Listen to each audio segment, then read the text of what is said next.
Hello everybody and welcome back to Phoenix Wright, Ace Attorney, Spirit of Justice. Today, we are facing Phoenix Wright in court. Yeah, fucking crazy, I know.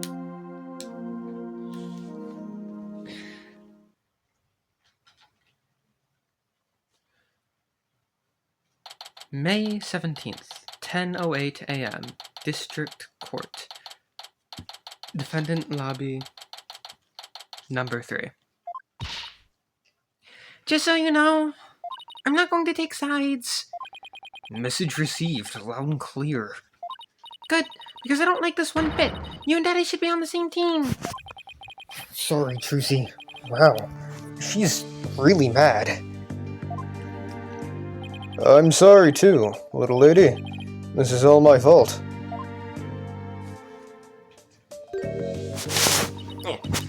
Just worry things will never be the same between Daddy and Apollo. If they go through with this. Is that all? Well, I wouldn't worry about that. That's the way it is with us men. We may fight, but we don't burn bridges. Really? Sure, 1 minute we're trading blows and the next, we're having drinks together. We're simple creatures at heart. I sure hope you're right. Sorry I'm late, Apollo. Athena, there you are. What happened with you and Mr. Wright yesterday? Oh, about that. I ended up going to the wrong airport. I was waiting there thinking his flight was really late, and before I knew it, I dozed off. By the time I woke up, it was already dark. I figured something like that had happened. Being late and dozing off are the two things you do best. Guilty as charged. So then, I take it you have no idea what today's case is about? Not a clue. Sorry. What is today's case about, if I might ask? Another locked room mystery? A suspect with a flimsy alibi? Or maybe a dying message? Sorry, strike 3, you're out. It's a civil case. A civil case? You act like I'm speaking Swahili here. I was saying Swahili. It's just the Right Anything Agency specializes in criminal law, or so I thought. In civil cases, there are no prosecutors, right? Instead, both parties retain an attorney. Right, and the other attorney is someone you know very well. Really? Who? I literally know you and Phoenix, or what, Mr. Wright. The trial will begin shortly. Please proceed to the courtroom at once. Okay, let's do this. Apollo, wait! Who's the other attorney? And where's Mr. Wright? No time to explain. Let's go. Okay, right behind you.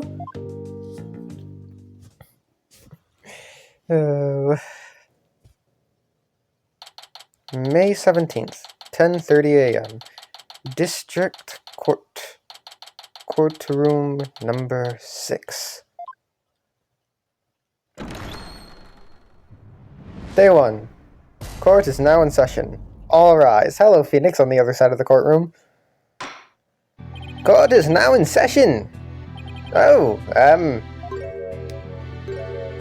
you look weird, Phoenix. Is this some sort of practice session? A mock trial, perhaps? No, it's not, Your Honor. It's the real deal, Your Honor. Weird using my voice for the opposition. So then you two have had a falling out? I won't have you two using my courtroom for that, you know. It's nothing like that, Your Honor. Exactly. It just so happens that we have different clients in this case. I see. Well, here's to hoping this has no adverse effect on your working relationship. You can say that again? I had no idea we'd be going up against the boss today. You sure this is a good idea, Apollo? What? Do you want to switch sides? Honestly, I'd rather be anywhere but here right now. Well, at least she is here. I'm really going to need your help. Mr. Justice. Yes? Don't expect me to pull any punches just because you're the opposing lawyer. As I said, the kid gloves are off. And come what may, they'll stay off. Same here, Mr. Wright. If it's a fight you want, it's a fight you'll get.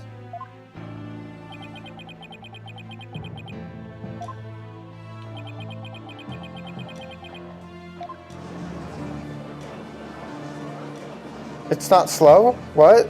So it was Nayuta! That son of a bitch!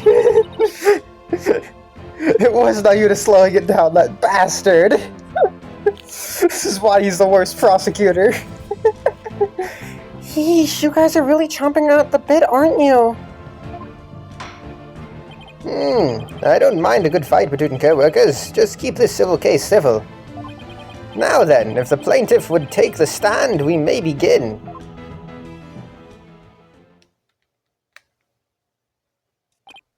Right, left, halt.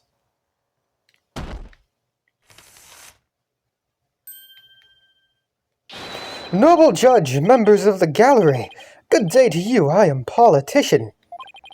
This is but the start of my epic campaign, and you all have the honor of witnessing it. I believe the youth of this country are our very future. Too long have they been looked down on and given the cold shoulder, so to them I say, ask not what you can do for your country, ask what you can do for me. Oh my god. Mr. Attition, what the fuck? Don't misquote JFK. What is that crazy contraption you're riding? It's my custom-made election-winning campaign mobile. Beautiful, isn't it? No. You're at a witness stand, not a campaign podium. So come out of there this instant.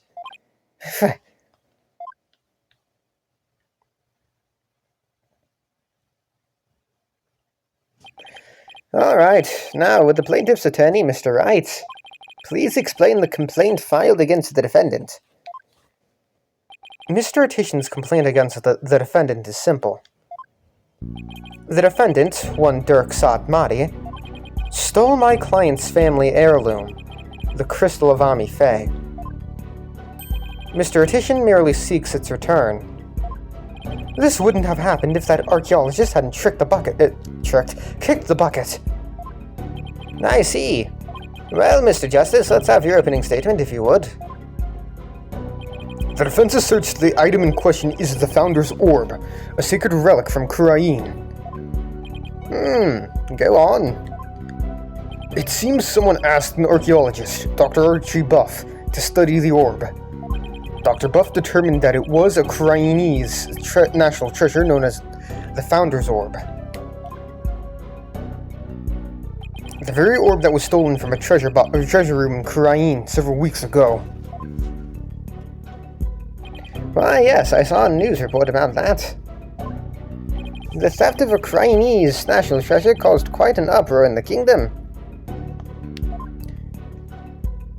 Well, we believe that it was not, in fact, a theft in the traditional sense, but rather that it was spirited out of Kurain by someone for Dr. Buff to study. You don't say. And?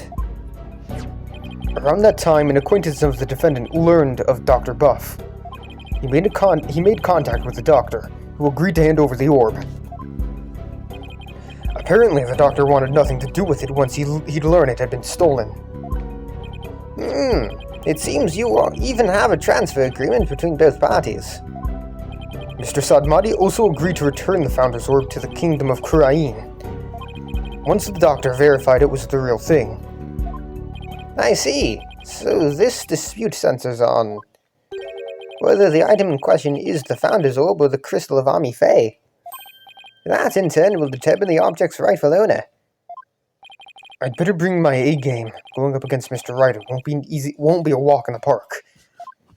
Come to think of it, the name Dirk Sadmati sounds awfully familiar, but I can't recall where I've heard it. Oh, it's probably your imagination, Your Honor. He's just a tourist after all. In my imagination, you say? Are you sure about this, Apollo? He's a wanted criminal in Krain, isn't he? In Krain, yes. Here he's just a tourist. Very well. Let's begin the proceedings. Bailiff, would you bring in the first witness? No. Hi, Emma.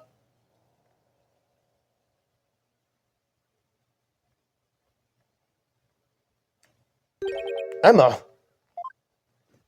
Show some manners. We're in court. I know, it's just... This is a civil trial, so I was surprised to see a detective take the stand. I had her do some digging on Dr. Buff. What for? You disappoint me, Apollo. First, you know I'm not just a detective. I'm a forensic scientist. Do try to remember that. Second, you owe Mr. Wright an apology. After all he's done for you, you have some nerve. First, I'm sorry, and second, I'm really just trying to do my job. You'll never get anywhere with that attitude. Take some advice from someone who's been there. Why do I feel like I'm on trial here? Detective Sky, your testimony, if you please. Witness testimony. The doctor's dark secret. The police have had their eyes on Dr. Buff for some time. And just today, a number of stolen artifacts were discovered in his study. Among them were a priceless urn and a statue that was stolen from the Fae clan. Oh. It seems the doctor would do anything to study artifacts, including steal them. As for the relic at the center of this dispute, he likely stole it from the Etitian residence. The doctor is a thief? Why am I just hearing about this now? Well, cat burglar isn't something he'd put on his resume. He was more careful about that. But the fact is, he was a classic treasure hunter. A treasure hunter, huh? Like people who have thrilling adventures in exotic places, risking life and limb for glory? I doubt Dr. Buff was the star of his own hit movie series, Athena. Out of respect for the dead, I will say that Dr. Buff wasn't doing it to get rich. Apparently, he only wanted to borrow artifacts to study them. He would then return them as soon as his research was finished. According to the doctor's child, he would even repair or restore some of the artifacts he stole before returning them. He believed he was honoring the dead by discovering their history through artifacts. But whatever lofty ideals he held, it makes no difference. Larceny is larceny. Yes, he certainly sounds no different from a regular thief to me. I mean, I would think returning everything you stole would at least get you looked favorably by the judge. Like, I don't know if it would reduce your sentence. You'd probably be eligible for parole far easier. So, let's say for a moment that the doctor really did moonlight in stealing artifacts. Might he not have stolen the Founder's Orb in Krain and brought it back here himself? Nope. There's no record of him traveling overseas over the past few years. Plus, he couldn't very well leave his reclusive child at home all alone. Then this really must be the Crystal of Ami Fae. Yes, he stole it from the Etitian residence. Probably so he could study it. This is the left hook I did not need. I bet you never saw that coming, Apollo. Yeah, when Mr. Wright said the kid gloves are off, he wasn't kidding.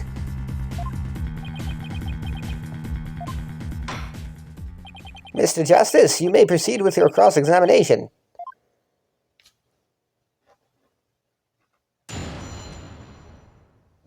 Yeah, hi, Phoenix. The doctor's dark secret.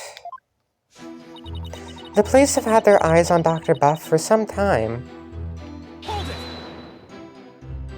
How exactly did Dr. Buff arouse the suspicion of the police anyway? chalk it up to good old-fashioned sleuthing. After investigating countless artifacts thefts over the past few years, the police finally zeroed in on him, and the doctor became their prime suspect. A number of those artifacts thefts occurred in Crine Village, too, if I might add. And they started right around the time the doctor moved there. But he was never arrested. I take it there was nothing concrete linking him to the... I take it there was nothing concrete linking him to a crime. No, which is why we were never able to get a search warrant in the first place. It's hard to arrest artifact thieves unless you catch them red-handed. Still, the police had him under constant surveillance. And just today, a number of stolen artifacts were discovered in his study. Are you sure these allegedly stolen artifacts are the real deal? They're not fakes, that's for sure. Take this urn, for example. Apparently, it's an extremely intricate work of art. Its design, cracks, and other features would be impossible to replicate perfectly. Yeah. Those are features. Definitely. Actually, I've had a few run-ins with that urn myself. So I was shocked to see it there in the doctor's study. I can say without a doubt that urn was stolen from the Fey clan. I see.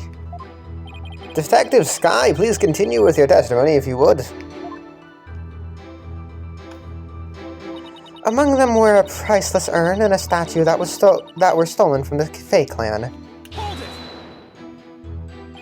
Were any other stolen artifacts found besides these belong to the victim? Those belong to the victim. Yes, for instance. Remember the large relief on the wall? It was chiseled out of some ancient ruins in the kingdom of Crine several years ago. Chiseled out? Didn't that damage it? Well, he did restore the parts that were so faded you could barely see them anymore. It seems he intended to return it someday, so one could say his intentions were good. But good intentions are a no get out of jail free card, that's a fact. If I might add, with respect for the deceased, the quality of the restoration was apparently exceptional. It seems that the doctor invested a lot of money in hiring an extremely talented specialist. He sounds like a good man who took a wrong turn somewhere. I guess Sarge takes after him in that way. Any further questions? If not... It seems the doctor would do anything to study artifacts, including steal them. Have these alleged thefts been going on for some time?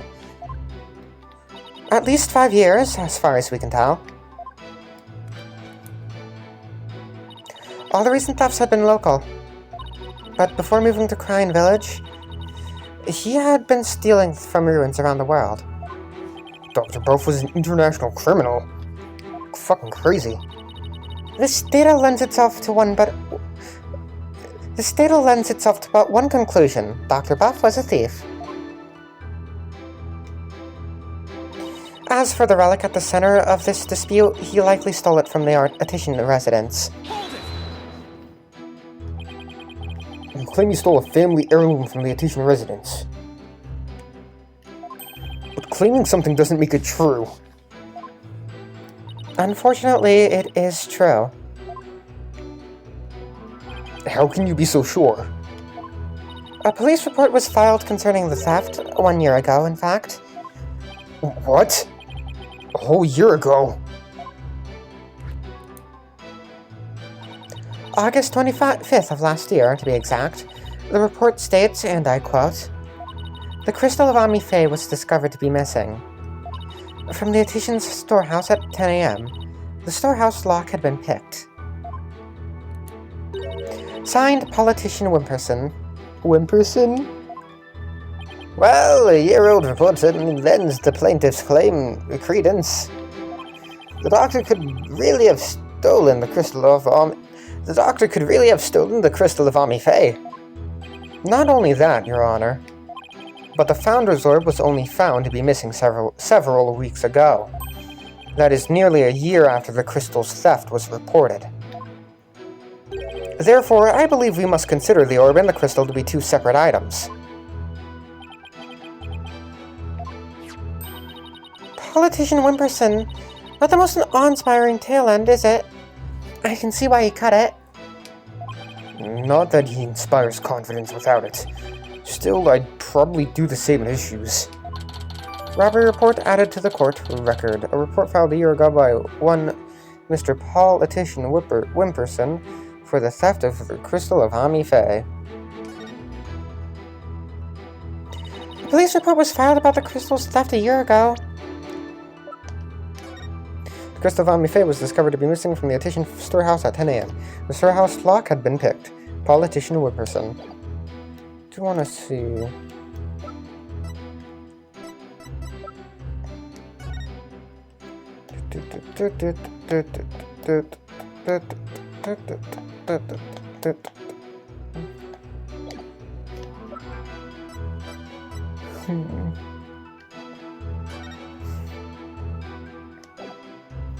None of this say when he got the fucking thing. God damn it.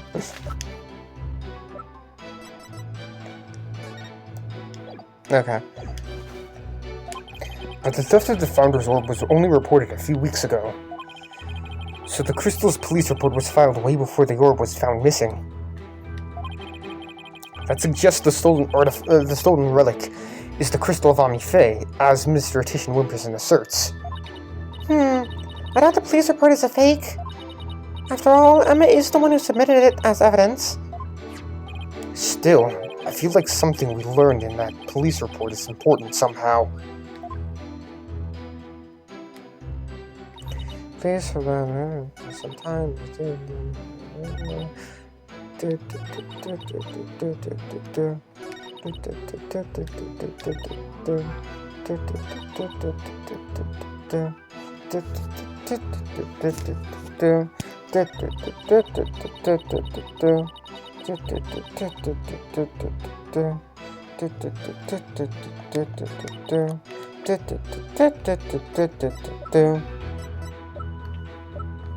Objection! The doctor stole the relic from the plaintiff? Are you sure? Because that statement doesn't agree with a certain piece of evidence. What do you mean? Take a look at this. What about it? This contains an email from the doctor's computer. Email? Not a little piece of plastic. I'm afraid I don't understand.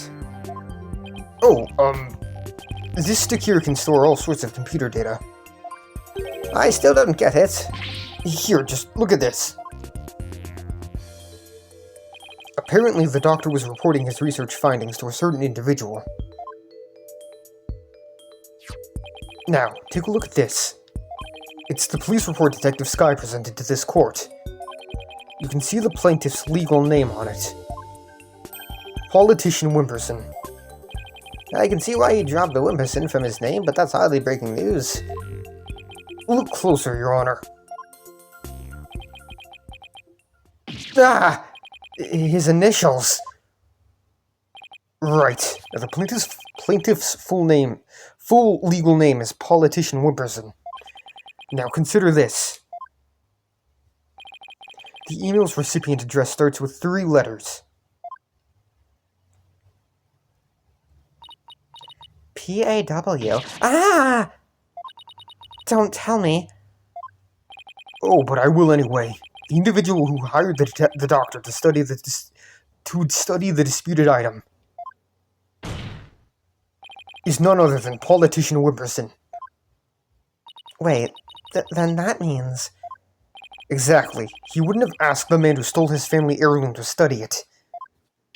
Therefore, how could this possibly be the crystal of Hami Fae? Ah! Okay, it's slowing down a bit now. Okay. We never checked the doctor's emails. We couldn't even figure out the password to his computer. plaintiff willingly left the orb in the doctor's care so he could study it. On the behalf of his benefactor. Wait. And what about that police report?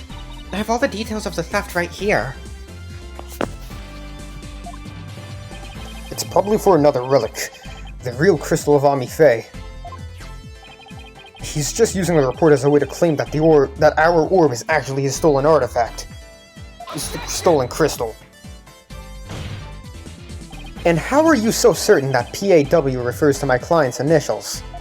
Maybe the email's recipient was a dog lover. Perhaps. So let's get to know your client a little better, shall we? Mr. Politician Wimperson.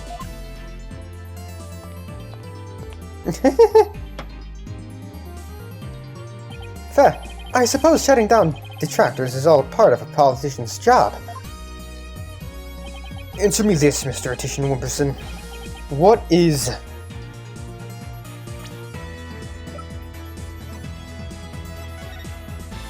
$7-11. I guess... Shoe size... not shoe size. Birthday. Why did I say shoe size? What is your birthday? My birthday? It's July 11th, but what's it to you? Oh, I see. You can address birthday gifts to my office. But full disclosure, I only accept gifts valued at $1,000 or more. You are not doing yourself any favors. Why has everyone gone silent? How can anyone be that self-centered? Oh, right. Politician. Did everyone hear that? He said, July 11th. July 11th, or rather, 7-11, matches the numbers on matches the numbers in the email address. Both the name and birthday are a match. I hardly think that's a coincidence. Wait. Why, you sneaky little... Looks like someone finally decided to join the conversation. Would the plaintiff care to explain? I would like to say that is quite... Quite what? Quite a thing, you've said. Any other thoughts? No further comments. I stand by my previous statement.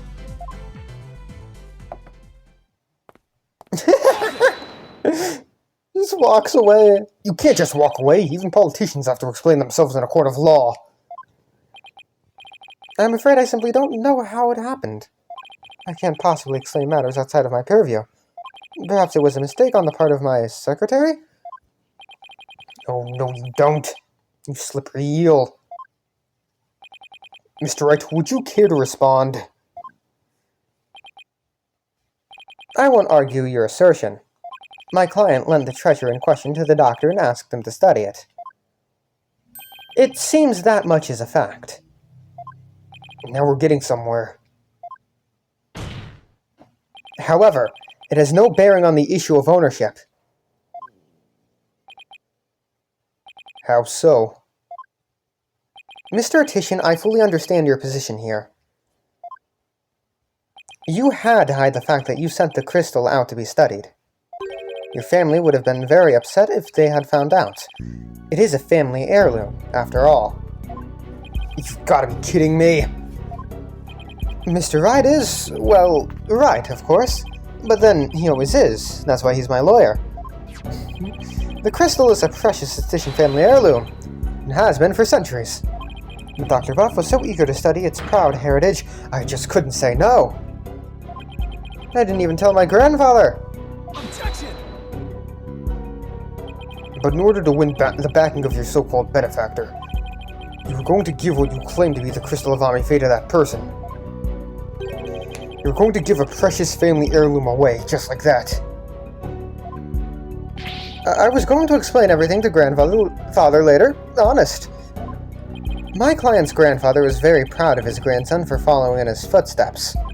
And if refusing him would have meant dashing the dreams of his darling grandson, I doubt the kindly old man could have said no. Well, grandchildren are meant to be spoiled. That's what grandfathers are for. Your Honor, please. I mean, it's been in the family for centuries. Why was the crystal of Ami Faye not in the Faye family? That doesn't make sense, but okay, I don't like that. That's stupid. My grandfather thinks highly of my talents as a politician. That's why he entrusted me with this very important name placard today.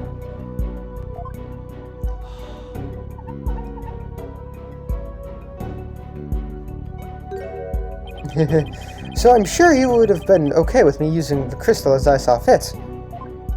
Grandpa spoiled little brat. I think the judge is buying it, Apollo. No surprise there. He's always going on about his own grandchild, after all. Excuse me. Can I leave now, Mr. Wright? I believe my work here is done. By all means, Detective Sky, thank you for your assistance. You're welcome. It's nice to testify at a civil trial for once. It's nice to testify at a civil trial once in a while. See you around.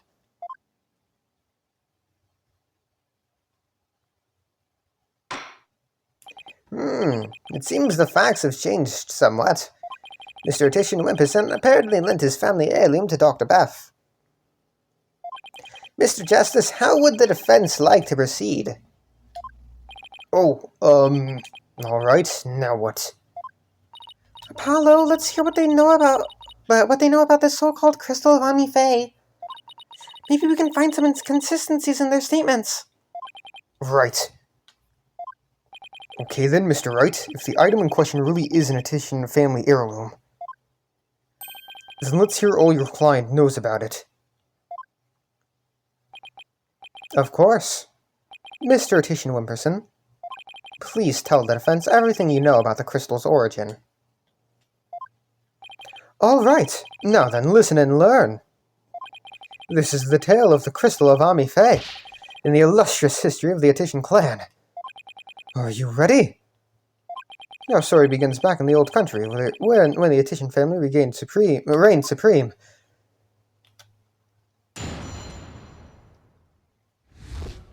The illustrious history of the Titian clan, oh my god. My ancestor was praised as a benevolent ruler. He protected the spirit mediums, a minority back then, from the rest of the locals. Some discriminated against them, you see, while others tried to abuse their power. As thanks, Ami Faye gave the crystal she had specially made as a gift to him. I'm a descendant of that great lord. As such, my political power and influence is backed by centuries of history. Well, that devolved into a great load of self-aggrandizing propaganda fast. As you can see, the crystal of Ami Faye is an heirloom of the esteemed House of Titian. And do you have proof that it has always been in the Titian family? I have someone who gave a statement to that effect.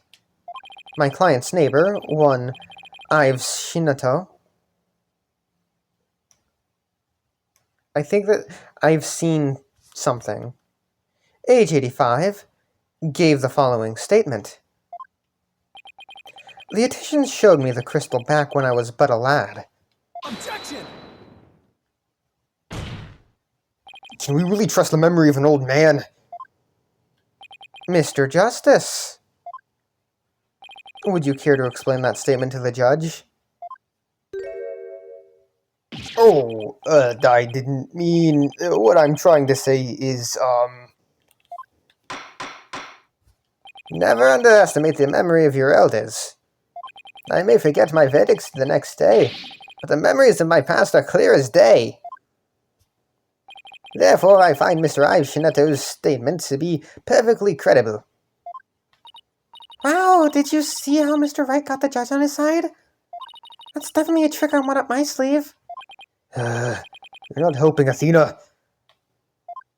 You may cross-examine the witness, Mr. Justice.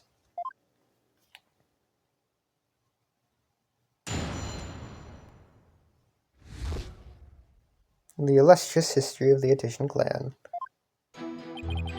My ancestor was praised as a benevolent ruler. Hold That object you set down there, is it something of importance to you? It's a name placard. This one here belongs to my grandfather, Abraham Titian. He had it custom made during his distinguished political career.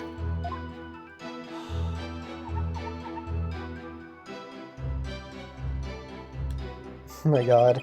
It's special because it was crafted from the finest Italian plastic.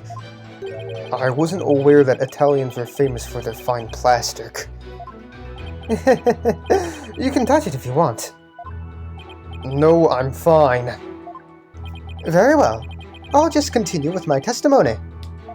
My ancestor was praised as a benevolent ruler, but he was also an eminent politician.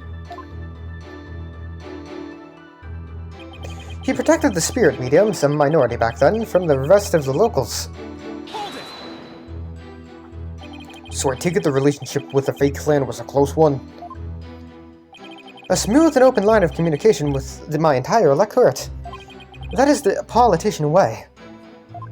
Huh? Oh, sorry. I was asking about your ancestor. Heh, whether it's about me or my ancestor. Feel free to ask me anything you'd like. Transparency in government. That's the politician way. More like dodging questions, that's the politician way. Thanks. I'll be sure to ask when I have something you'll actually answer. As I was saying, the Attian family protected the fake spirit mediums back then. Some discriminated against them, you see, while others tried to abuse their power. Spirit mediums were target of discrimination. Yes, some people even treated them like they were monsters. The transformation the mediums underwent when channeling spirits frightened the locals. And then there were those who tried to use them. You mean they thought they could control the channeling powers of the mediums? Discriminating against the minority is absolutely despicable. A vote for me is a vote for end discrimination. I've had to root it out wherever it may be. That is my promise to you. He's totally ignoring your questions. It's like you're a moderator at a political debate. Yeah, and only he cares about his talking points. As thrilling as your campaign is, could we please get back to your testimony? Feh, as you wish. Now then, as far as the Crystal of Amife... As thanks, Amife gave the crystal she had specially made as a gift to him. You said she had it made, so then it was made in Japan. That's right. They say she hired a famous craftsman to make it. And they say it's quite valuable, too. And you were going to take such a priceless family heirloom and just give it to your patron? Feh, that's so typical of you ignorant common types. Making difficult decisions when the chips are down is what being a politician is all about. But only when it's in service of your own political career, you mean. The crystal is a testament to my ancestors' remarkable achievements. And furthermore, I am a descendant of that great lord. So tell me, Mr. Titian Wilkerson, are you famous in Kurine Village? You could say that, but I find my popularity to be rather bemusing. Bemusing? Yes, my campaign posters keep going missing as soon as I put them up. My avid supporters and female fans are likely taking them home dang in their bedrooms. I guess ignorance really is bliss. All this only proves my fine lineage. As such, my political power and influence is backed by centuries of history. I'm sorry, but is any of that relevant to the issue of the relic's rightful owner? Have you never heard of kingcraft? Kingcraft? It's the art of ruling as a king. My father drilled into my head from a young age. And one of its precepts states, ruin awaits a ruler who responds to every single issue posed by the masses. Well, that answered my question about what he meant by king of his nation, progress. King of his nation. Progress, I guess. Apollo, who is this Ami Faye anyway? I believe she was the founder of the crying channeling technique. The plaintiff claims she had the crystal made for his ancestor. That would mean it was made in Japan, right? Yes, I suppose it would.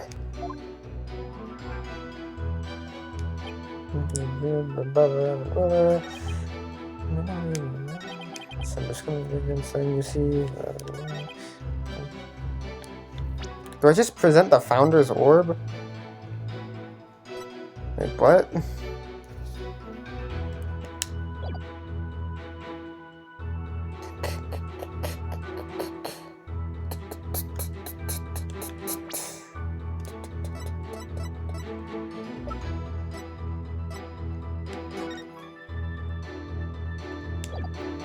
Objection!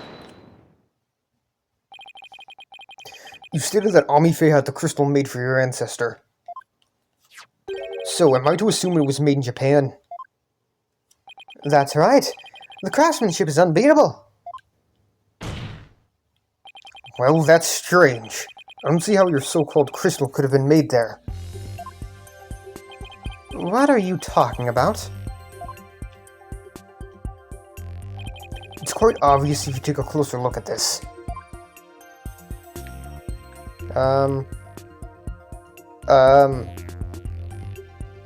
At what part exactly?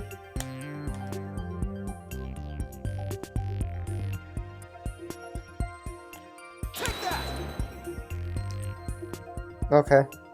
Take a look at this. Take a look at the distinctive design here. According to Dr. Buff, it's a Matama motif dating back to the early days of the Kingdom of Kurain.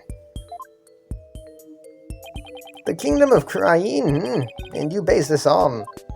Here. This piece of evidence, Your Honor. These are the doctor's research notes on the Founder's Orb. This is the box in which the orb was originally stored. It features the same pattern as the one found on the orb. They do look like the same pattern.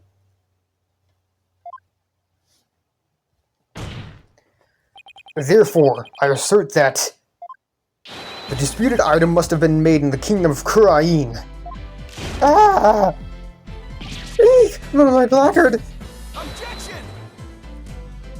The crying channeling technique originated in the Kingdom of Kurain. And Amife is known to have traveled there to train. With that in mind, what's to say she didn't bring that pattern back with her? Objection! But since this is clearly a Chinese design, not even you can deny the possibility that it was made there, in the Kingdom of Kurain. Objection! Anything's possible to some extent. That doesn't make it true. So you can't conclude that the orb is from Kurain based solely on the pattern. If it were that simple, I could just as easily say it's Japanese.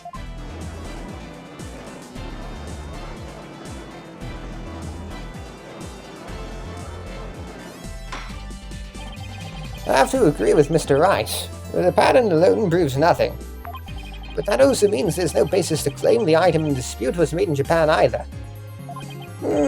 At this rate, we're going nowhere fast. He's right. We're just spinning our wheels here.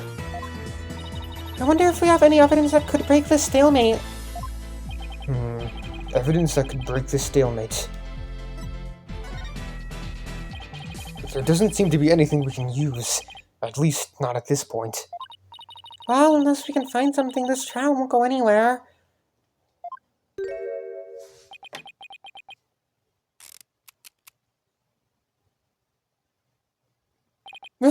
That's much better. What's his deal? I have a suggestion. Why don't we consider this from a different angle? I'm listening. What if the Defiant Dragons really were authorized to take possession of the relic? I'm afraid I don't know where you're going with this, Mr. Wright. Consider the orb transfer agreement, which states, I agree to hand over the Founder's Orb to the Defiant Dragons if I will come to no harm. What if, as the last part suggests, this was written under duress? That would render the agreement null and void. What are you suggesting, Mr. Wright? While you were on your little cave expedition, I was investigating Dr. Buff's accident. And there was something you overlooked, Mr. Justice. Namely, that his accident might have actually been murder. What? Murder? It always comes down to murder. You're, murdered with me, Apollo. Mr. Wright, you do realize such statements are not to be made lightly. Are you suggesting the Doctor was murdered by the Defiant Dragons? Yes, but follow me on this for a sec. The books that came tumbling down were from the archaeology shelf. However, among that mountain of books was a single volume on psychology. What's more, there was some blood on it. And you feel this is important because... The books that came tumbling down were from the top shelf. The archaeology books. We know this because the Doctor's books were meticulously organized by subject.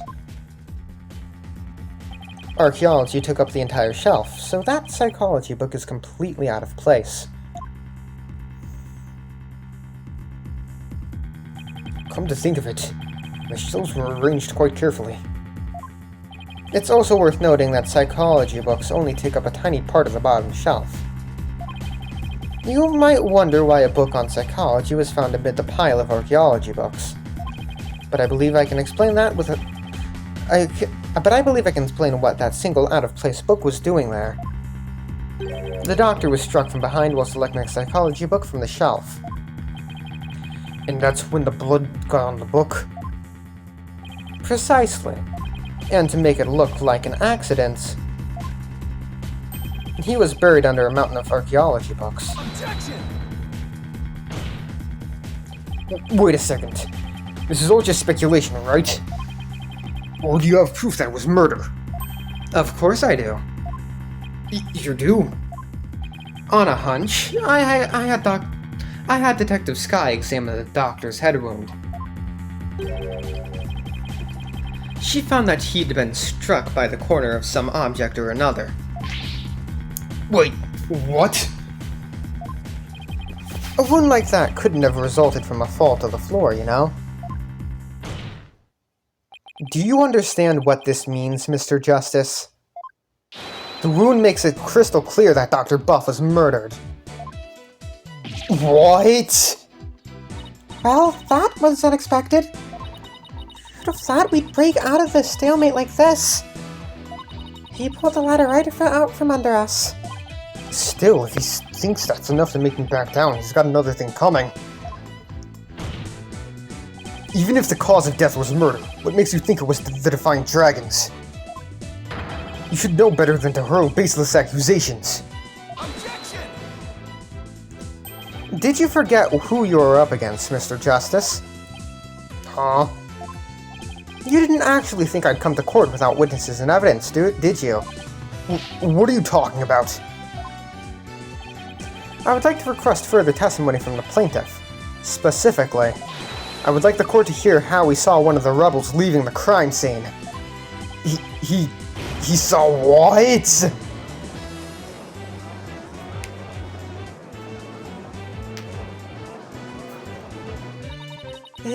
If he can prove it was murder, that's the end of our client's right to the orb. Did he have this up his sleeve the whole time? How could Mr. Wright do this to us? He was just waiting to spring this trap. Heh. This trial has taken another unexpected turn. But I must mention, Mr. Wright, that you have yet to identify the murder weapon. The object used to commit the murder was not located at the scene of the crime. The murderer likely disposed of it elsewhere. Dr. Buff's autopsy report added to the court record. Dr. Buff was struck with the corner of some object. The time of death is between 10 and 11 p.m. Well, I never thought we'd be deliberating the issue of murder at a civil trial. Dr. Buff's autopsy report, time of death, May 15th, 10 p.m. to 11 p.m. Cause of death, cerebral hemorrhaging after being struck on the back of the head with the corner of an unidentified object. All right, Mr. Attention Wimberson. Your testimony, if you please.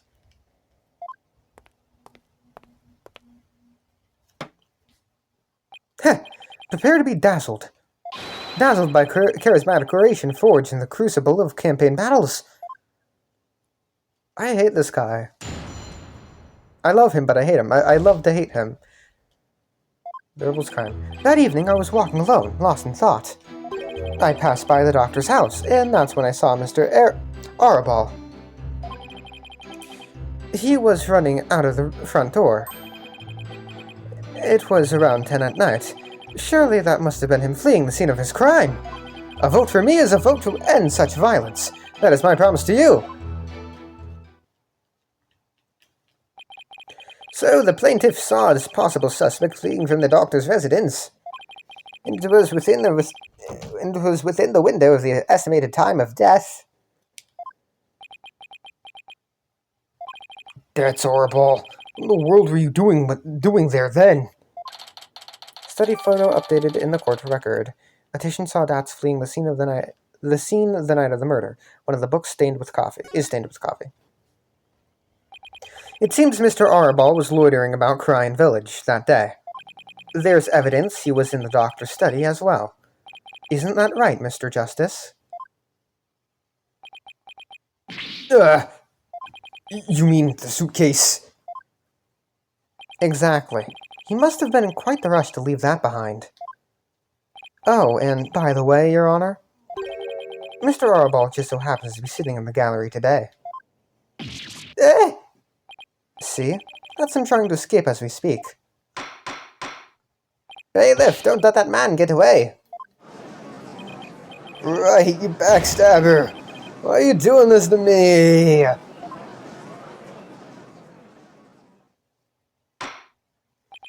All right, the counsel/defense may question the plaintiff/witness once more. Please proceed, Mr. Justice.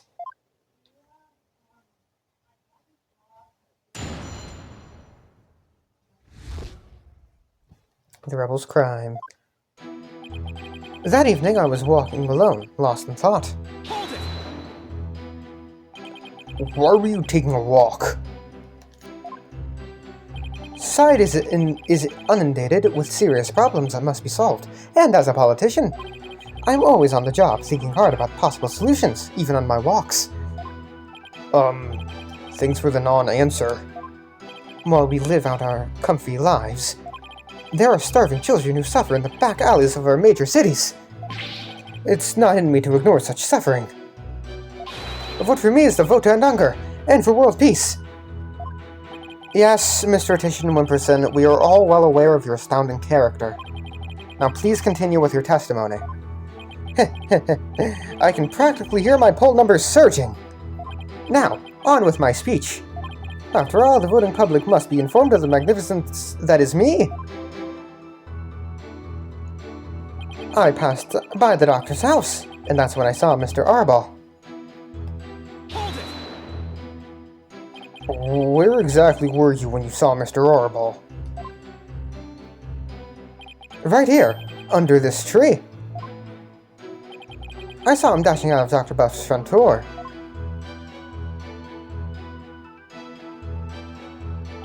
And he didn't notice you? No, I was hidden by the tree. Is it really all that important to know from where the plaintiff saw Mr. Arabal? Yes, I believe it matters a lot. I ask that it please be added to the witness's testimony. I was under this tree when I saw Mr. Arabal. Hold it! What were you doing under that tree? I don't think you would have been able to see. Yeah, I think I just present that. A lack of lateral thinking. That is a politician's downfall. What? That is why, if I'm elected, I promise to think outside the box. The question was, what were you doing under that tree, Mr. Attention Wimperson? Feh, I suppose I can't expect a plebeian such as yourself to understand my grand design. Oh yeah, try me, O Lord of Plebs. Mr. Attention Wimperson, I believe the court is well aware of your grand political vision. Now, let's have the rest of your testimony, if you please. I can hardly wait for the upcoming election. He was running out the front door. Hold it! Did you notice anything unusual? Yes, his behavior was incredibly suspicious. His eyes were darting all around as he ran off in total panic. As soon as I saw that, I knew he had done something, and it probably wasn't good. Despite that, you still didn't report it to the police. You would have thought he had killed Dr. Buff. Not me, that's why I didn't report him. So, the witness didn't notify the police. Is that an important statement, Mr. Justice? Fuck it, I add everything. Yes, it's important. I request that the witness add it to his testimony. Heh, sure, why not? I had no idea that Dr. Buff was dead. That's why I didn't call the police. How many is this? 1, 2, 3, 4, 5, 6, 7. Okay, that's a lot of statements in this testimony so far. You had no idea he was dead? In other words, you knew nothing about what had happened. I am truly ashamed of myself. What? There's been a gruesome murder in my beloved village. What a fool I've been. I was thinking only of the village's future and world peace. It seems my earnest attitude and industrious nature have come back to haunt me. Only a politician would try to pass off self-aggrandizement as self-deprecation. Paulo, you think this is how all politicians will be from now on? God, I hope not. We're all doomed if they are. If you don't mind, I'd like to continue with my testimony. It was around 10 at night. Surely that must have been him fleeing the scene of his crime. Hold it! But at the time, you didn't know the doctor was dead. Is that correct? It's true that I've been known as a prodigy from a very young age. Huh? I graduated high school and college with exceptional grades. As class president, I reformed stale old school traditions. My exploits were even covered in local papers. But as exceptional as I am, I can't possibly be expected to know everything at all times.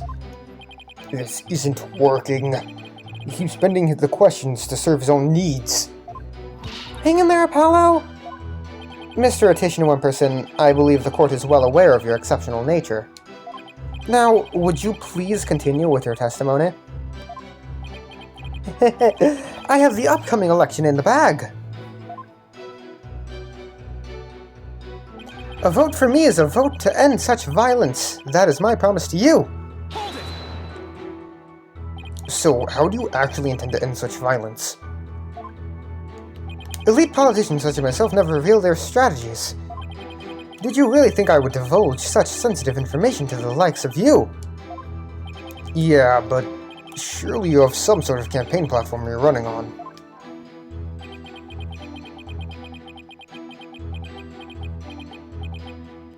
No comment. Clearly, his is a platform told by an idiot full of sound and fury, signifying nothing. He said he saw dads from under the tree. If that's true, then... Did you figure something out?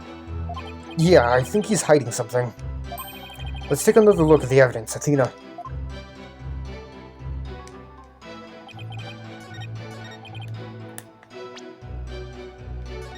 Let me save first.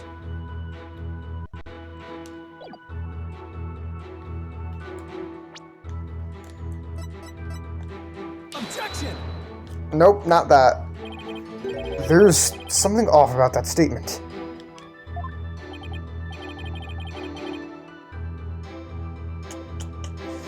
It seems perfectly reasonable to me.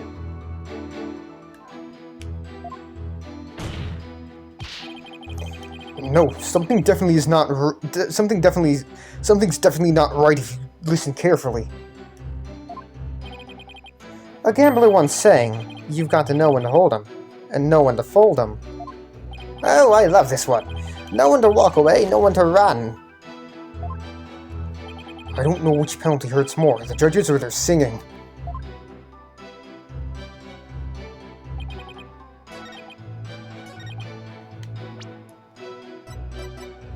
Objection! Mr. Titian Whipperson, rather than Mr. Arball.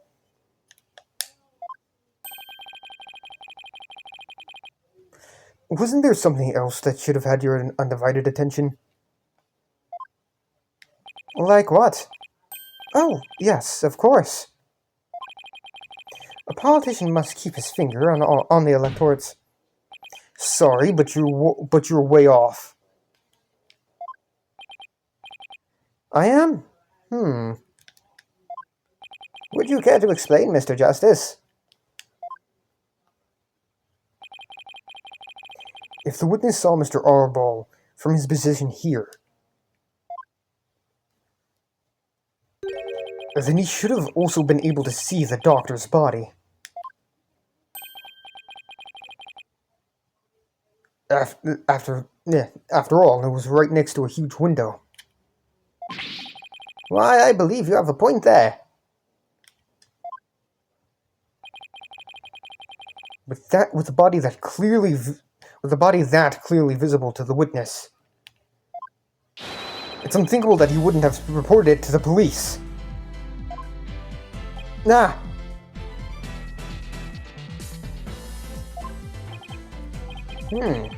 Would the witness care to respond?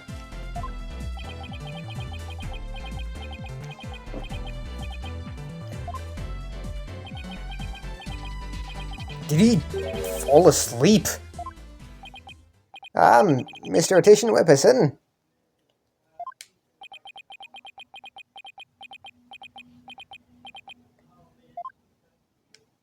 Mr. Titian Whipperson! Huh? Oh, there are many sides to any issue. What did I ever do to deserve this? In any case, I'd like the court to acknowledge the inconsistency in the witness's testimony. Mr. Titian Whipperson, did you really see Mr. Arball? Yes.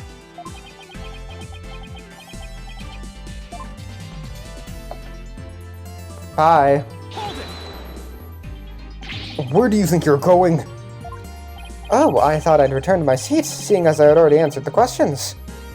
This isn't some small town hall debate, so you just stay right there until I say we're through. I'll have to run that by my campaign manager before I... Objection! Glare!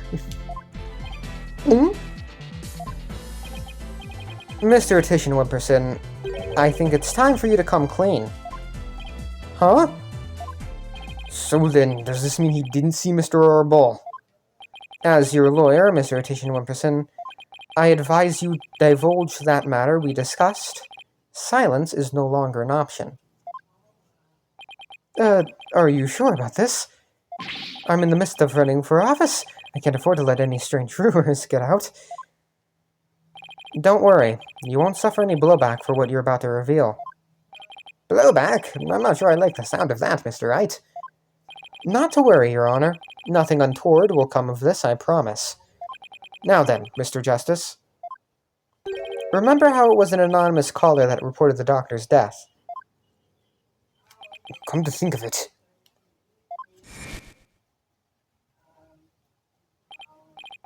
Emma, who was the first one to discover the body?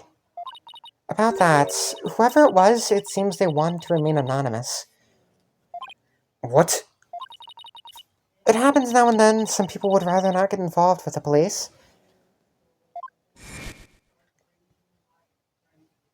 Wait, you're not saying that... Yes, that's exactly what I'm saying. The anonymous source who contacted the police after discovering the body was my client, Mr. Politician Wimperson. What? You don't say. So you see, he played his part as a concerned citizen. Quite admirably, if I may say so. Isn't that right? Yes, indeed. In our society today, there are too many who choose indifference over righteous action. But I don't number among them. That's why I did my duty as a concerned citizen. One might call me the model citizen, one worthy of standing above the rest. What a real standard bearer he is, reporting it anonymously. Oh, and by the way, Mr. Justice, wasn't there someone else at the scene of the crime when my client discovered the body? Oh, you mean Mr. Arable? He would have been leaving the doctor's house right around then. Wait, that means... Yes, it does. In short, what my client witnessed was Mr. Arable fleeing the scene of a heinous murder. Ugh! And that's not all. Based on what we've heard so far, Mr. Arable looked exceedingly suspicious, and that's putting it mildly. We already know the Defiant Dragons threatened the Doctor with bodily harm. And now that they've killed him, the so-called orb transfer agreement is null and void.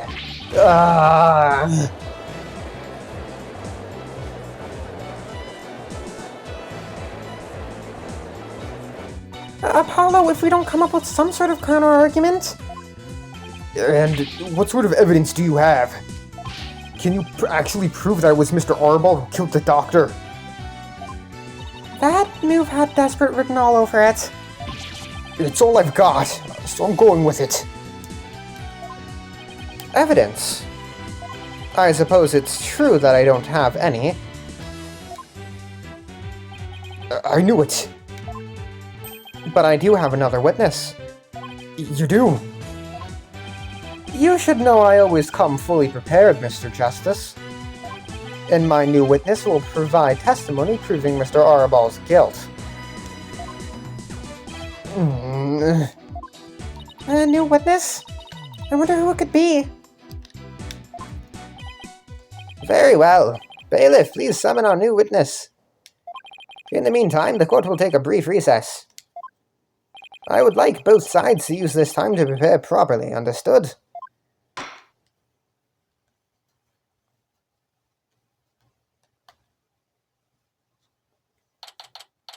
Really? You could have put a to be continued here, game. May 17th, District Court, Defendant Lobby number 3. Wow, I knew Mr. Wright would put up a tough fight, but... Yeah, just when I thought we had him, he turned the tables on us. He really is the Turnabout terror. We can't let him blindside us again. Looks like you've got me again. Looks like they've got me again. 3 times in 1 year. That's a new record. Dads, please. No new records. No more new records or bad puns while you're at it.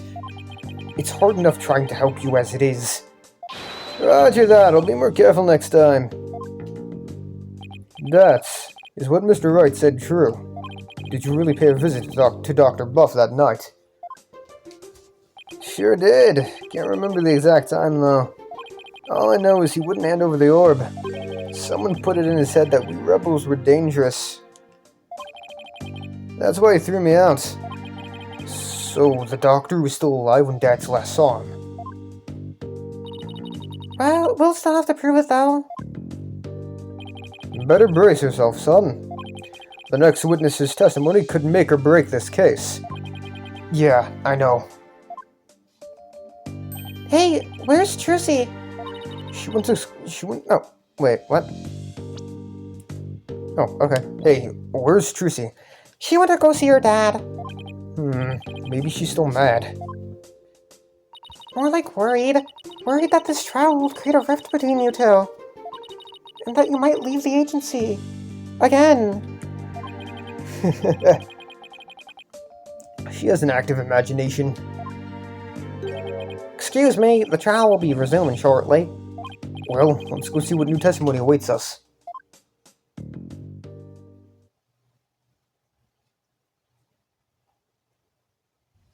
May 17th, District Courtroom number 6. I think this is where I'm going to take my break now. Yeah, I think I might be able to finish the trial in just one more session. I'll see. See you in See you in a bit. Alright, back to finish the trial. Hi, Phoenix. Alright, court is back in session. Mr. Wright, you said you had a witness. Your Honor, I would like to call the lone survivor of the doctor's murder to the stand. Wait, he can't mean that Sarge is here. You mean Dr. Buff's reclusive son? How did you get him to cooperate? Nothing a little persuasion couldn't handle. The poor child only agreed to help if it meant catching the killer. Getting a kid like that to overcome his fear. Now that's impressive. This must be really important testimony for the kid to come out in public like this.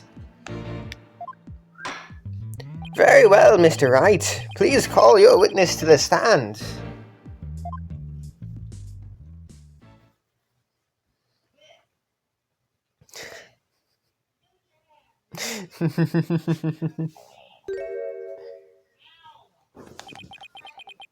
Oh, my. Sergeant Buff at your service, sir. He's here as the drone?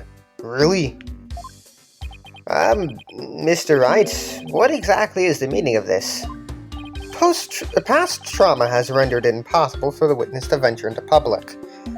Leaving home was hard enough, and it seems leaving the witness's lobby was just too much. But I would still like to continue with testimony delivered via this drone. I understand it must be terrible to lose one's father like that. But testimony via a remote control toy? Your Honor, this has happened in this court before. I was there. Well, let's take things for a spin and see how it goes. Gee, just who's piloting this trial anyway?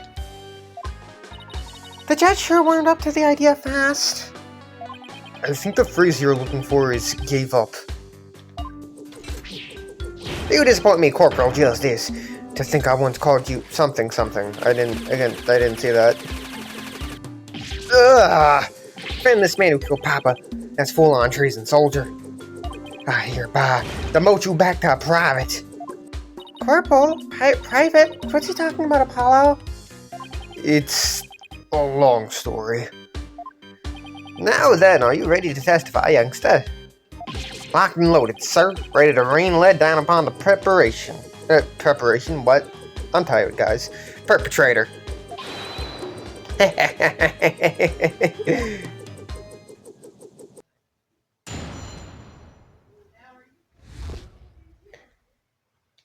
Papa met with someone the night he died.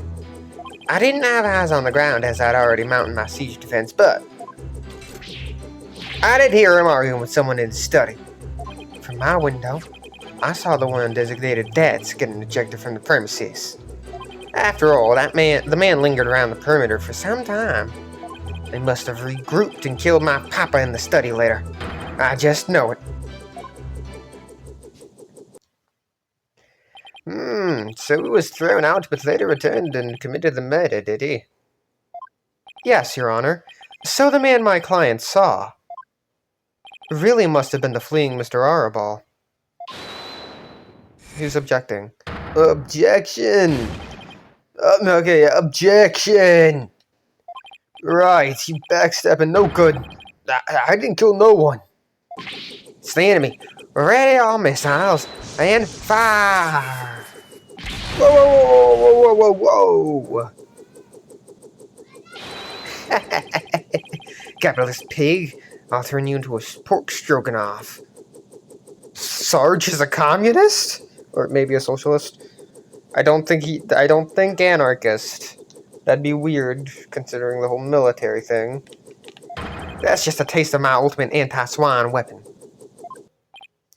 Whoa, it fires missiles too? Yes, well, the witness is all yours, Mr. Justice.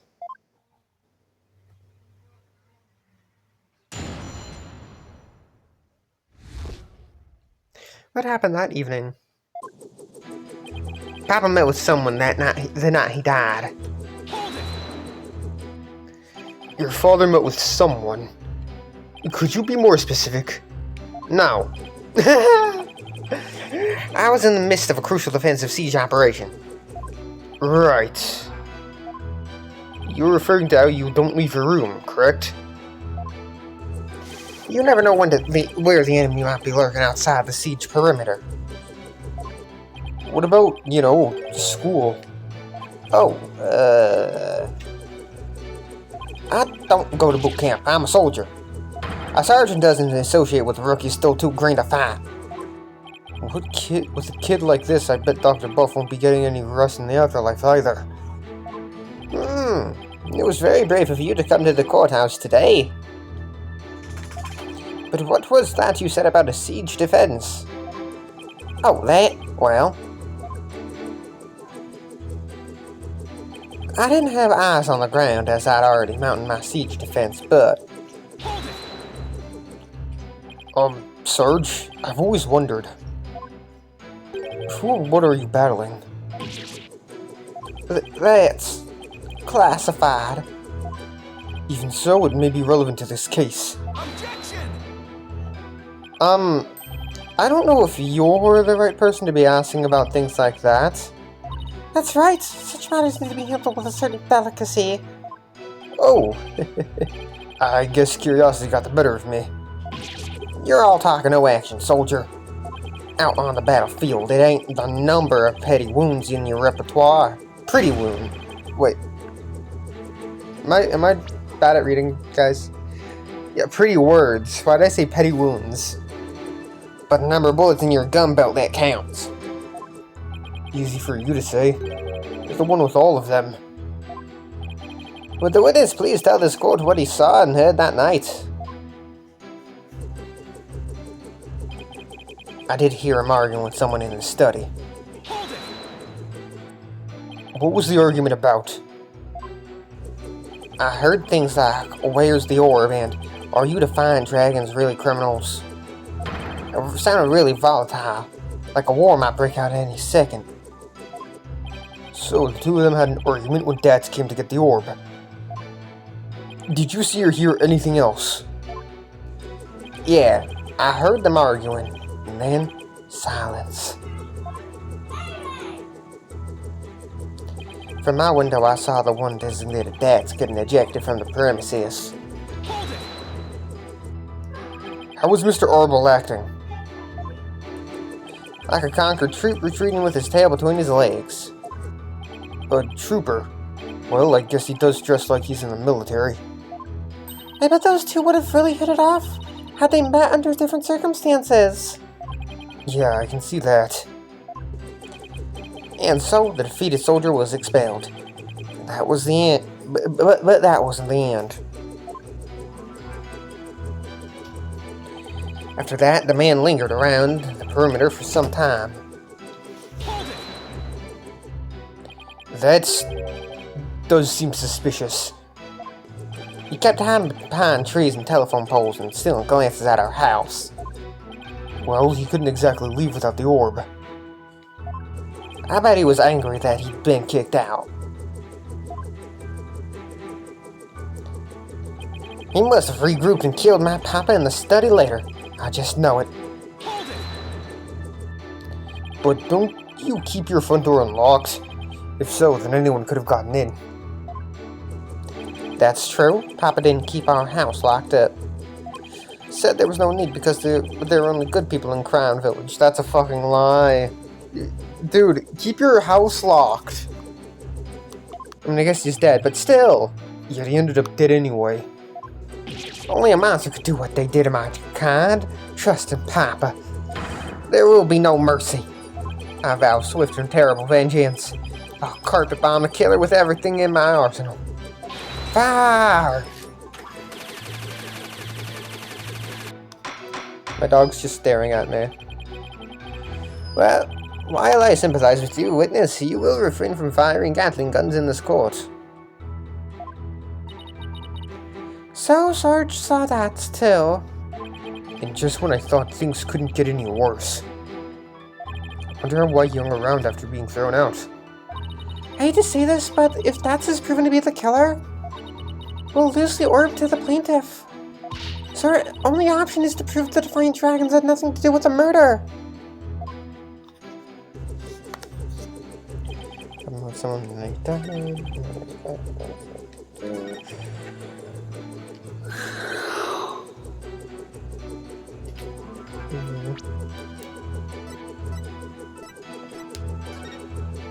I don't know if you would have physically seen that.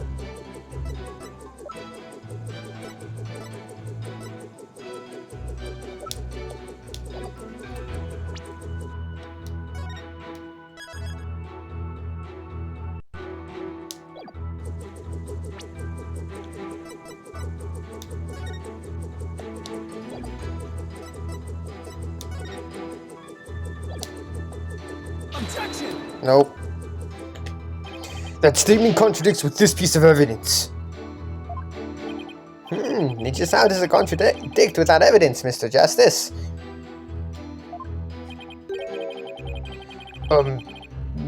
Could I have about 5 minutes to figure out figure out the answer to that? The defense will figure it out before he presents his evidence next time. Sounds like a plan.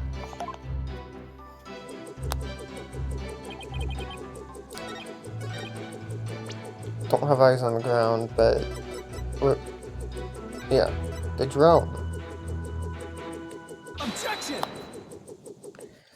Sarge, are you hiding something from me? How dare you question your superior officer like that? Want to get in on this Stroganoff action with Pig Boy over there, soldier? Sorry, but I'm afraid lawyers are missile-proof. What? Would the defense care to explain? It's simple, Your Honor. Just as he is able to see what is happening in court right now, Sarge was able to see what was happening in the study then. With his cherished drone, of course. Ah! Now that you mention it. And to think the answer was right before our eyes this whole time. Sarge, you were perfectly capable of patrolling the study that night.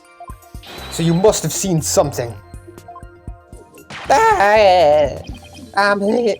What is this strange new weapon you're using against me? Courtroom warriors don't use guns or missiles because evidence is our weapon of choice.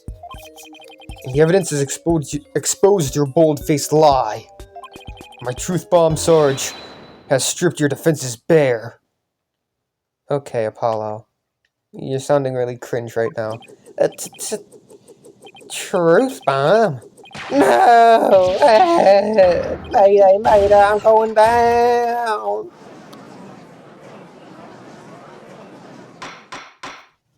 Oh my, are you alright? Evidence. Never have I seen such fearsome ordnance. Tell it to us straight, Sarge. After all, you want to help your father, don't you? Papa? Yes, you want to find out who killed him, don't you? So please, tell us what you saw that night. It's not what you think. I didn't see anything, I swear. You sure? You seem awfully stressed for someone who didn't see anything. How is this allowed? Sarge? You need to answer my question. Shut your pie hole, maggot. It'll be a scorching day in Siberia before a lowly private like you orders me around. What's with him in Siberia, of all places? He's racist, Apollo. But if a scorching day is what it'll take, then maybe it's time to turn up the heat. Hey, Athena? You think a therapy session might help? Well, it could help alleviate some of his anxiety. Plus, I'm picking up a lot of discord in Sarge's voice. That usually means the patient wants to say something but can't for some reason. And in Sarge's case, I imagine whatever's plaguing him is pretty severe. In that case, I leave it to you and your mood matrix. You got it. Your Honor, I believe I can be of help here. This is the last fucking mood matrix segment in the game, in the series. Time for a therapy session. Is it Miss Sykes? Yes, it will help the witness with his anxiety, maybe even enough to testify. Then by all means, please bring the poor child out into the light of day. Oh, but I assume this will all be alright with you, Mr. Wright. Why not? It's not like we all haven't been through this before. What are you butting in for, lady? There ain't a place on this battlefield for you. Objection! That's sexist! I beg to differ, Sarge. This G.I. Jane's always ready for a fight in the courtroom. And wait until you see what I've got in my arsenal. Analytical psychology. With it, I'm going to blow a big ol' hole in the armor you've built around your heart. First evidence, now analytical psychology. Where are these WMDs coming from? Well, if it's a battle you want, bring it on. You may have started this war, but I'm going to end it. Core woman? Or corpse? I don't think it would be corpse woman. I think it'd be core woman. Core woman Sykes. Because I know that just taking out woman, it would just be cores. You got it, Sarge. Time to see out the agony buried deep in your heart. Brace yourself.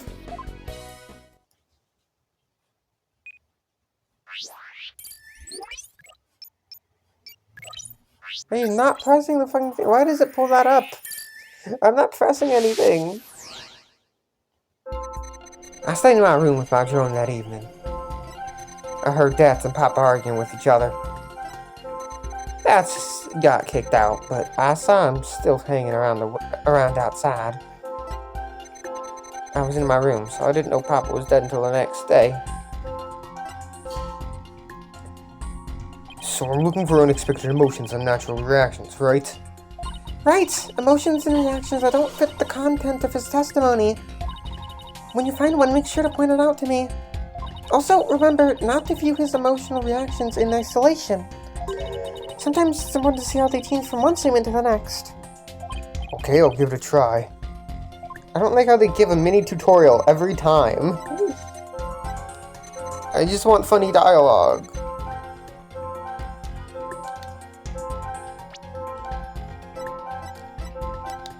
Got it! That's strange. You reacted with shock when you discovered your father's body. Yet you weren't nearly as shocked then as when you saw Mr. Arabal. Normally you'd expect the death of one's father to be much more impactful. Enemy fire! Direct hit! That is strange. I wonder what it could mean. Well, we know he wasn't as affected by his father's death as he should have been. I think I know why. Oh? Sarge, you weren't as shocked at seeing your father's body as seeing Mr. Arabal because... Would it be that?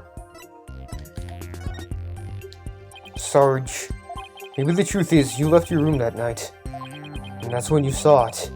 Your father's body. I saw no such thing. Really? You didn't see his body? Alright then. What did you see?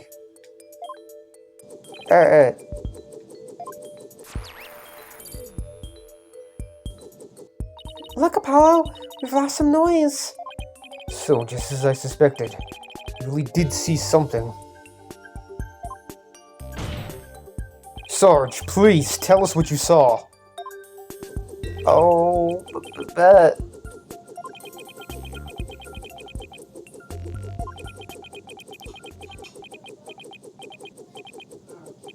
Oh, when I saw it, I couldn't bear it.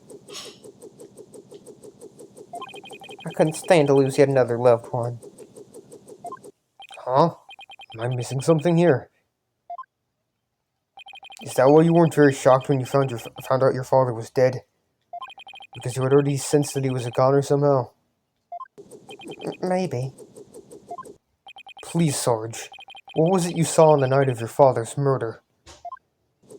Oh, I saw.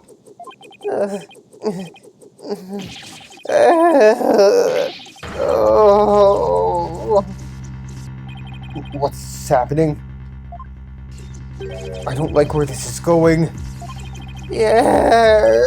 No more, please. Eek! Help! You can't steal it. That's a crime. I've confiscated your little toy. Battlefield is no place for unauthorized equipment. Widget! Apollo, I can't continue the session without him. Calm yourself this instant, witness. I hereby order you to submit to your therapy session. What in the blazes? You can't fucking do that! Look at me, I'm judge or an executioner now. I hereby convene a military tribunal. You can't fucking do that. You're gonna get arrested, kid. Whoa, this is going way too far.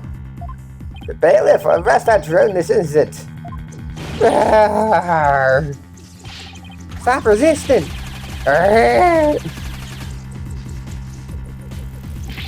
If you don't come fire.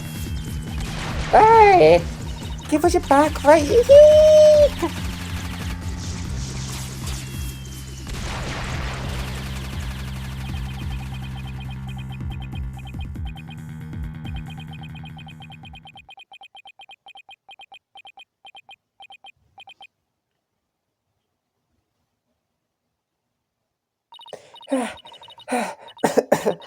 Well, finally got him back.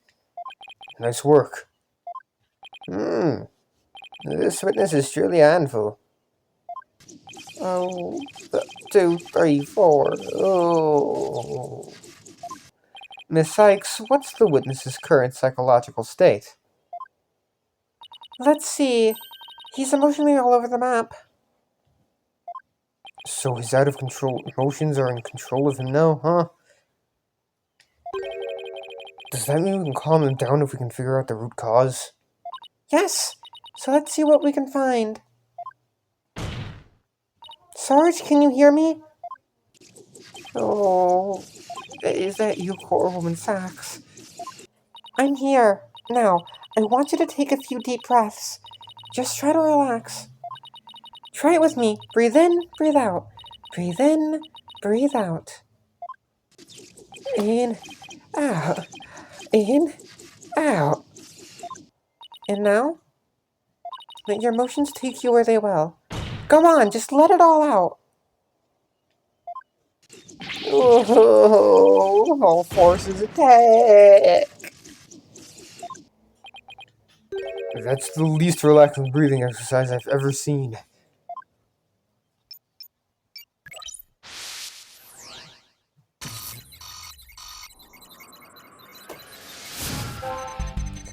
Vance was still hanging around after he got kicked out. I heard more fighting, and I was worried about Papa.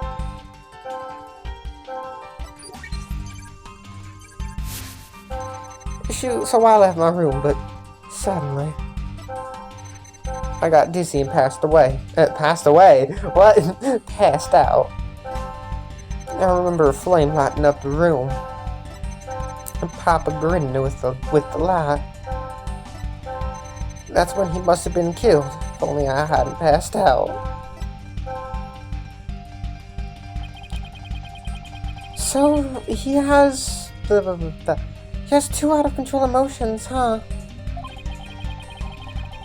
And all we have to do is find out what's causing them to run wild like this. Yes, of course. Yes, whatever the cause, it should appear somewhere in the mood matrix. Let me know if you think you found it.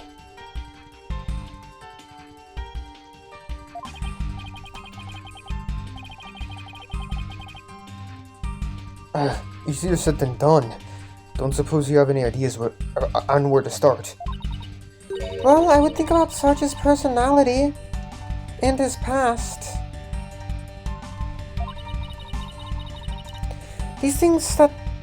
Those are the things that shape a person's emotions. You should be able to find something to work with from there.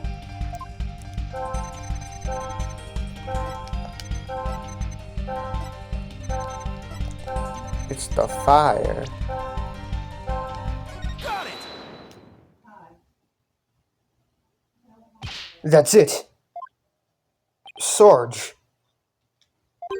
You were overcome with shock and fear when you saw those flames, weren't you? Was I? Yes, just 6 months ago. You and your mother were caught up in an arsonist's blaze. So it's no wonder you would be extremely scared of fire. Yes, that does make sense. And maybe, just maybe, your subconscious fear of fire was what caused you to withdraw from the world.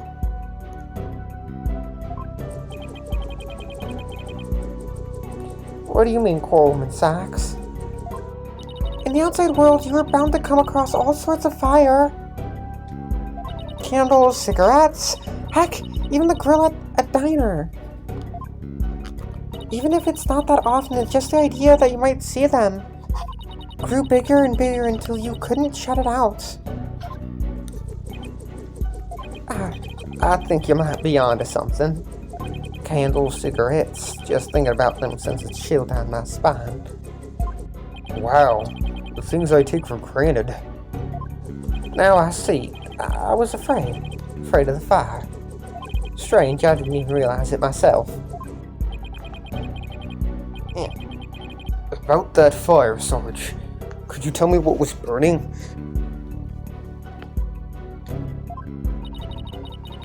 Just stay calm and maybe something will come to you. Oh,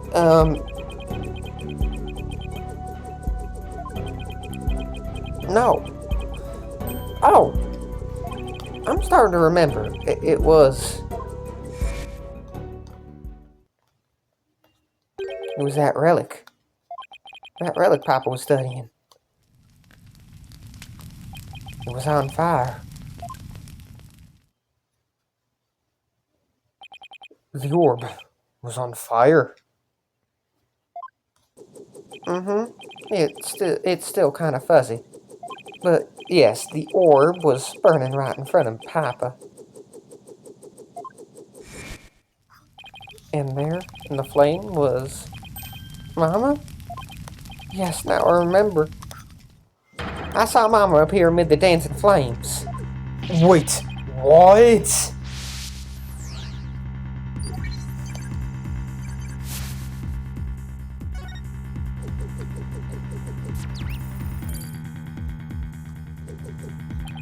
What's going on here? Maybe it's a memory from the fire that killed his mother. He might be confusing it with what really happened when his father died. So let me guess, more therapy? Yep, but this time, it seems there's an inconsistency in his statements. I think we should be able to prove it with the evidence on hand. I hope this inconsistency is the key to proving that the relic really is the Founder's orb. That's what's hanging around after I got kicked out when I heard more fighting and I got worried about Papa. So I left my room, but suddenly I got dizzy and passed out. I remember a flame lighting up the room and Papa grinning with delight. The relic was on fire and I saw Mama's face inside. That's when Papa must have been killed. If only I hadn't passed out. I believe Sarge's fear of fire is triggering a past memory. As a result, the memory of what he really saw is being suppressed. And when he tries to remember, the past memory is being overlaid onto the more recent one. Wow, the mind sure is a tricky beast. So I just have to find an inconsistency. Right, once you find an inconsistent statement, present the evidence that proves it. The main issue here is when the doctor was murdered. Was he really killed while Dax was there?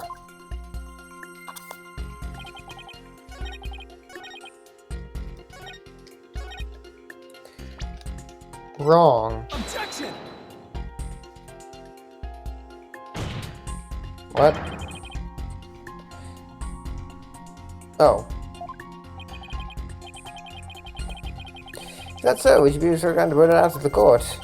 Well, if you're going to put me on the spot like that, I admit my confidence is waiting. I could say the same about my confidence in you, Mr. Justice. I wish you wouldn't, Your Honor. Say, Apollo? Sarge is saying that his father was burning the orb when he was killed. But doesn't that seem funny to you? Considering what the doctor was up to that night, it doesn't add up. Well, now that you mention it. Alright, I'd better look through the evidence one more time.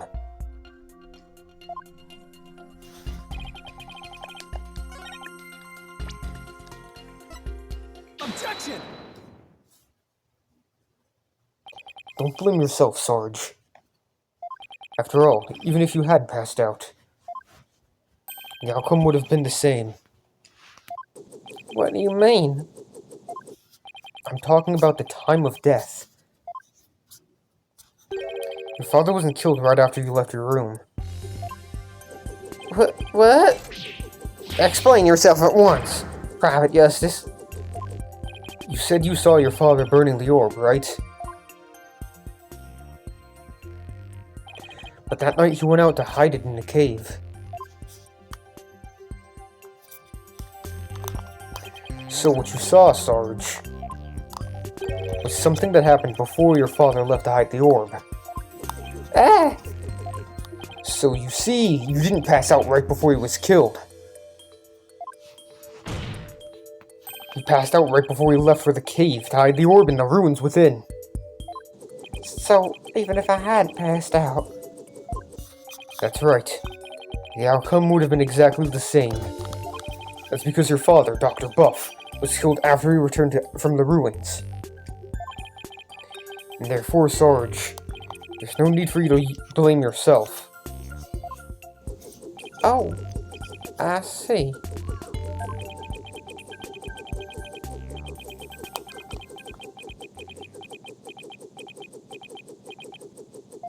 Private Justice? Can you really say I bear no blame in this? Why do you ask? Because the truth is, if I hadn't engaged in my siege defense, Papa would still be alive. Sarge? Papa wished nothing more than for me to lead a happy, healthy life. That's why he quit his job and moved us out, away from the big city. But even then, I didn't have the courage to set foot into the outside world. And in the end, I failed to make Papa's wish come true.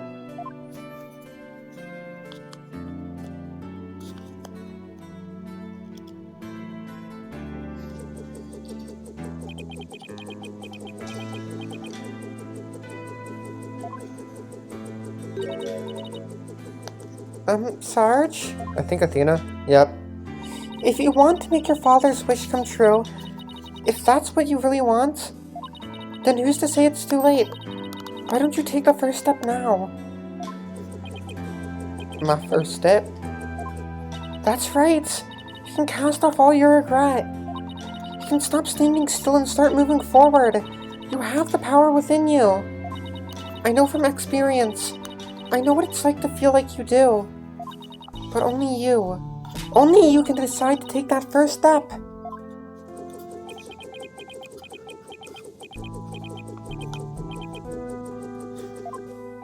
If you don't change your tactics now, Sarge, the victory you seek in the war you're waging will always lie beyond your grasp.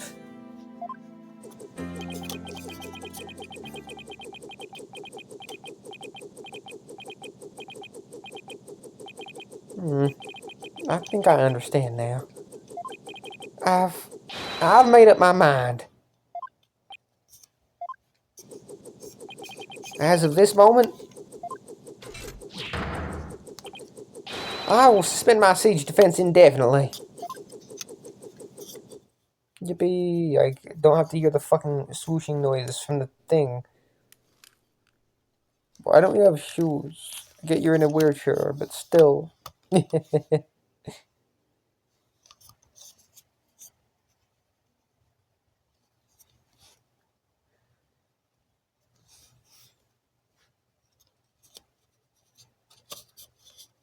Yeah, Sarge is a girl.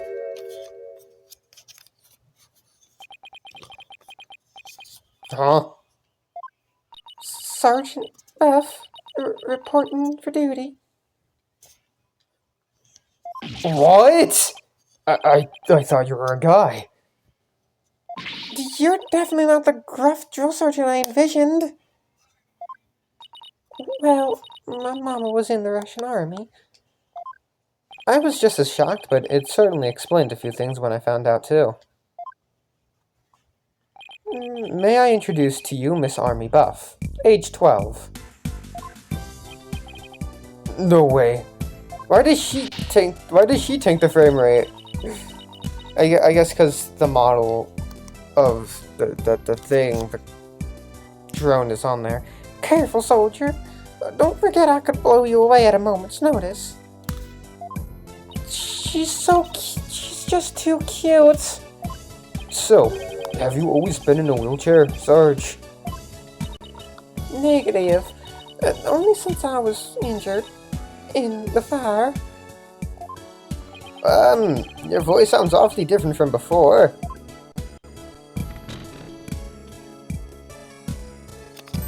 Aww.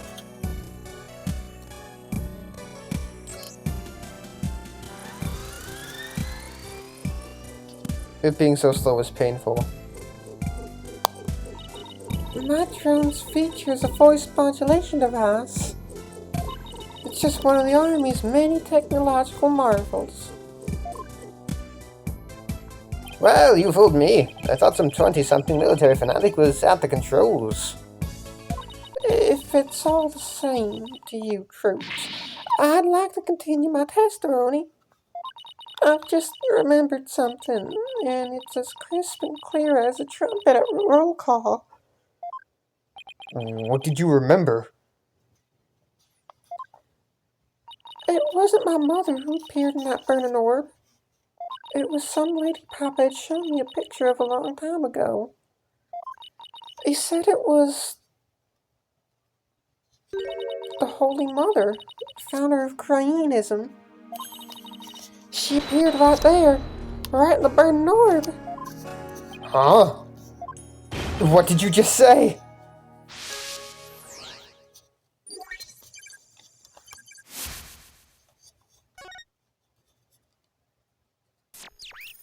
The way she's holding the drone is so cute. It's so adorable. Bye-bye. The Holy Mother of Cryanism was in the burning orb? What does that even mean? I have a bad feeling about this. Could it be? Could this explain what Sarge means by the Holy Mother appearing in the burning orb? I don't fucking know, Phoenix. Not Phoenix. Why did I call you a Phoenix? Why did I call him Phoenix?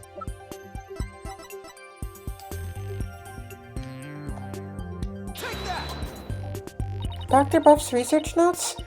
What do they have to do with this? Look at this. The burning orb and the appearance of the founder. This part points to both.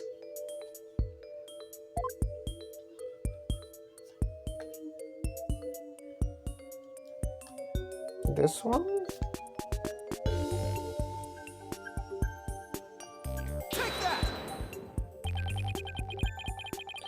There's a legend about the orb involving a mysterious riddle. The song, in turn, is said to contain the key to solving it.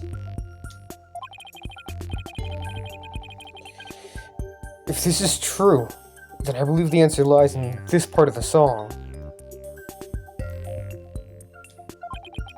Offer thy prayers as fervent as fire, only then shall the Holy Mother return. Well, anyone see where I'm going with this? Prayers as fervent as fire. Ah! You're supposed to set the orb on fire? The whole stanza seems to suggest that the founder will appear if the orb is set on fire. Wait, so the doctor, he... Yes, Athena. He had solved the ancient riddle of the founder's orb. Oh my!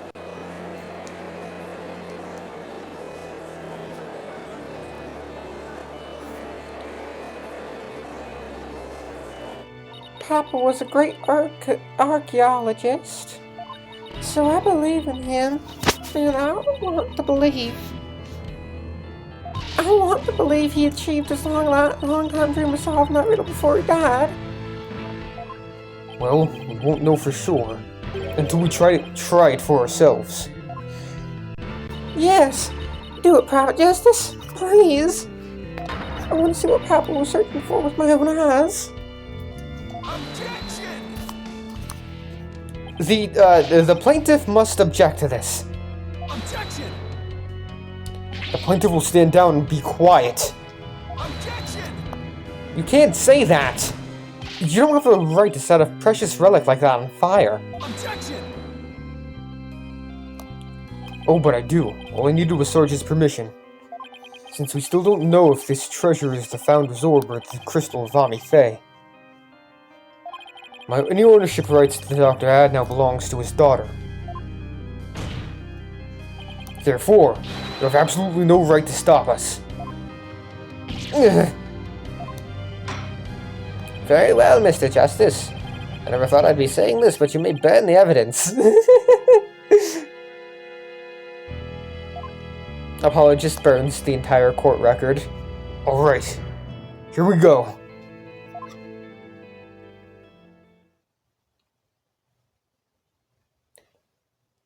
Hi, Athena. The mocap is weird. I don't like mocap a lot of the time. It's just weird. Apollo, the inside of the orb, it's melting. Like, mocap in these types of games. There's something in there.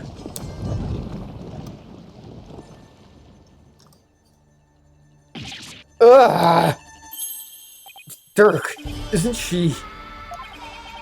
Her garb leaves no room for doubt. It's the founder herself. Face and all. I don't understand. The greatest of taboos in Cryanism is the depiction of the Founder's Orb. Yet here it is, hidden within this orb. Founder's Orb updated in the court record. Heating the Founder's Orb revealed the statue within. Sorry, Mr. Wright, but as you can see, the issue is crystal clear. This figure is the Holy Mother, founder of Cryanism. And based on that, this must be none other than the Founder's Orb. Objection! But be that as it may, Mr. Arbol still may have killed the Doctor. If so, it would render the orb transfer agreement null and void. Don't play dumb, Mr. Wright. The truth of the matter has already been proven. Dr. Buff wasn't killed right after Sarge saw Mr. Arbol. happened after the doctor came back from hiding the orb. And you've no proof that Mr. Arbol was still around at the time. Your claim that the Divine Dragons were behind the crime doesn't hold water. And that means the orb transfer agreement is still perfectly valid.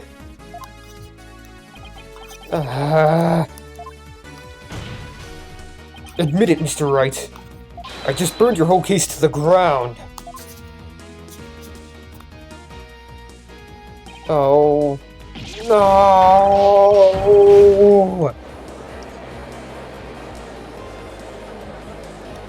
Why are you standing up there, Petition? I won? I actually won? Mr. Wright, would you care to respond? Apollo, you're gay. Respond? Aren't you dating the chief prosecutor, Mr. Wright? No. I didn't think so. Wait, did we just win? Did we actually beat the Turnabout Terror? You're amazing, Apollo! Don't just stand there, right? Do something! Well, I don't think there's any digging out of this hole. Mr. Titian Wimperson, I think it's time for your concession speech. I've proved beyond a shadow of a doubt that this is the Founder's Orb. The facts don't lie, but you obviously do. How's that for a campaign slogan? Why, you contemptuous peasant! I think this is a good time to wrap up this trial. If both parties have no further objections, I will render my verdicts. No objections here, Your Honor. No. Who was holding it? Hold it! You can't do this! The crystal is mine! I'll lose the election if I lose that crystal! I'm sorry, but there's really nothing more I can do. You haven't forgotten about our little chat, have you?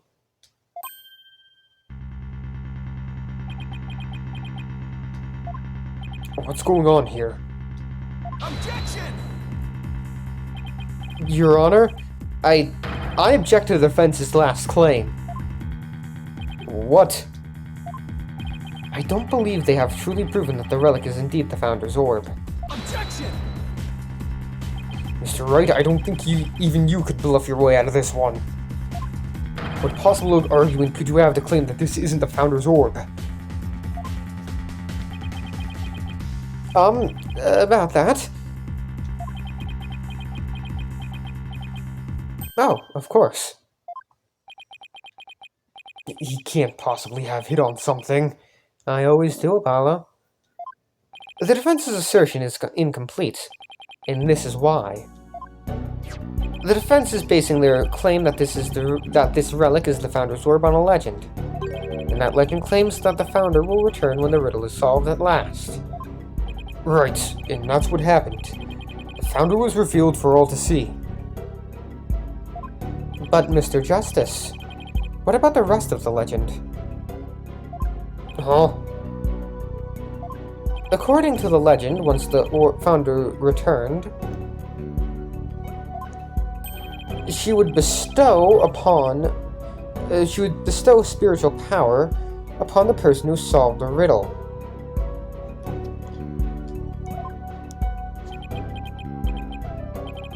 You're kidding, right? Well, Mr. Justice, do you feel great spiritual power coursing through your veins? No. But receiving spiritual power and stuff, it's all just mystic mumbo-jumbo, right? Maybe so, but you're the one basing your claim on said legend.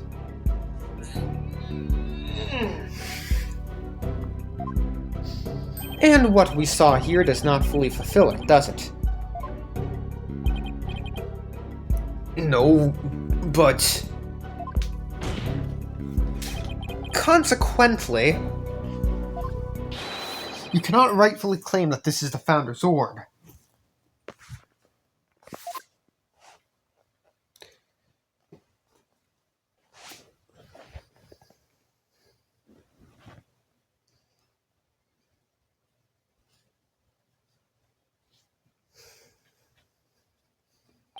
What's gotten into him?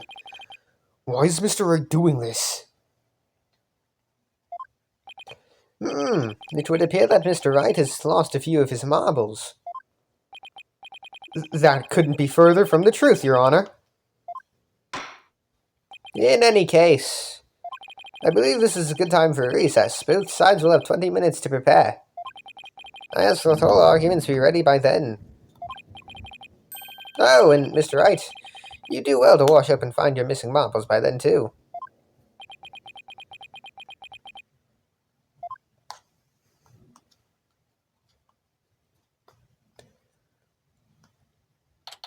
May 17th, District Court. Defendant, Lobby, number 3. Mr. Wright is sure acting funny. I mean, he's famous for going out on a limb, but that last assertion was just plain crazy. It's either a bluff or a Hail Mary. Either way, it doesn't make much sense. Maybe there's something we're missing here. Although, he seemed perfectly normal when we spoke earlier. Apollo, I have a bad feeling about this. I'm going to check up on him. What's going on with you, Mr. Wright? Hey, Private Justice. Oh, Sarge. I forgot to mention something. I forgot to mention something. On the night of Papa's murder, a strange thing happened. Oh, but why are you only telling me about it now? Well, I didn't say anything before because I thought Papa's death was an accident. But now that we know otherwise, I figured it might be important. There's still more to this case? When I left my room and lost consciousness, I passed out right here. That's right above the coffee bar. But when I came to, someone was pushing my wheelchair. What? I was so scared I beat a hasty retreat as fast as my wheels could take me. Do you know who it was? No, it was pitch black. Plus, I fled to my room so fast I didn't even have a chance to turn on the lights. Hey, maybe it was your father? No, he would have said something to me.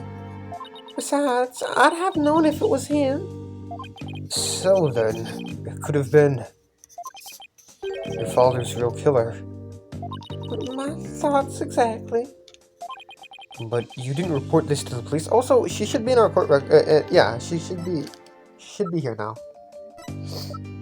Yes, Army buff, age 12, the doctor's child, a self-styled sergeant. Her mother was ex-Russian military.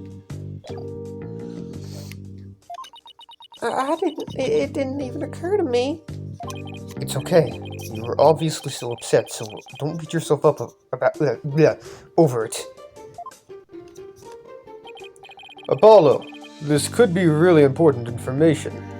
I think the act of pushing Sarge's wheelchair could be part of some bigger scheme. It's hard to see why else the killer would have done such a thing. Guess I should take her statement down as evidence. Army statement added to the court record. She fled to her room when she realized someone had moved her while she'd been unconscious on the second floor. Oh, welcome back, Athena. Just want to see. And at the instant, Army fainted in the hallway above the coffee bar after witnessing the doctor burning the treasure. When she came to, someone was pushing her wheelchair. Frightened, she quickly fled to her room.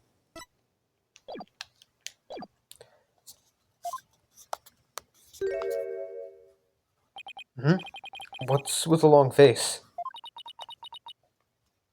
How to cope with Mr. Wright? What should I... Athena? Oh, sorry. Zoned out there for a sec. The recess is almost over, so let's go. What was that all about?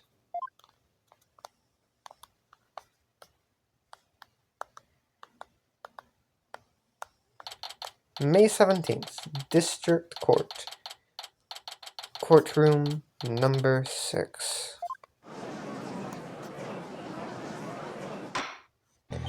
Alright, court is once again back in session. Now, Mr. Wright, about that last objection you raised. We, the plaintiffs, still believe that the defense has yet to sufficiently prove its case. Hold on, I'm gonna... Usually when I record too long, the recording, the audio desyncs. I don't want to deal with that, so I'm gonna just do this real quick. Okay. They claim that, according to legend, the Founder's Orb would bestow spiritual power. Yet the relic in question has failed to do so. Therefore, it has failed its own test. I see. He's sticking with that ridiculous argument. Furthermore, even if it is the Founder's Orb, it can't be awarded to the Defiant Dragons. After all, they were the ones who killed Dr. Buff. Objection! What are you talking about? It was already proven to be false. There are no grounds for asserting that the Defiant Dragons murdered the Doctor. Oh, but I'm afraid there are, Mr. Justice. Your Honor, I would like to present new testimony to this court. Testimony that will show that Dats Arabal did in fact kill Dr. Buff. What? Very well. You may call your witness. I guess Mr. Wright found another new angle.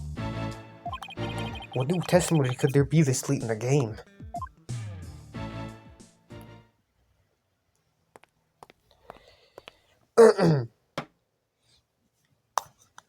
Fellow citizens, it is I, politician, the once and future representative of the people. Jeez, not him again. My client divulged new information to me during the recess. He remembered something he saw, you see. Something crucial to this case. How very convenient.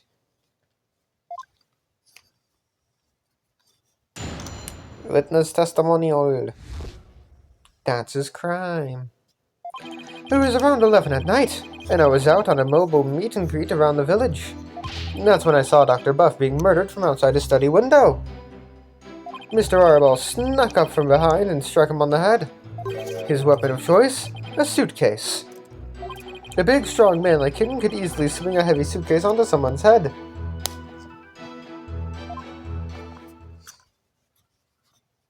You saw the murder as it happened? And you're just telling us now because... I saved the best for last. It's a tactic known to all political greats. The murder weapon was a complete mystery. But my client's eyewitness account has finally brought it into the light. According to the autopsy report, Dr. Buff was struck on the head by the corner of some object.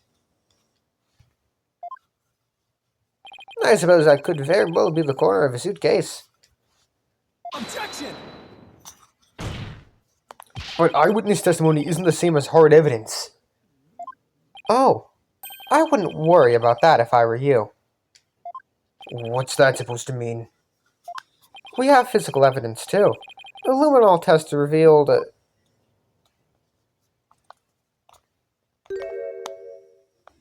the doctor's blood on Mr. Arabal's suitcase.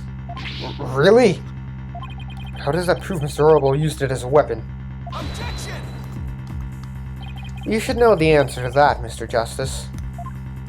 Since you know as well as I that the suitcase is covered in his fingerprints. Ah!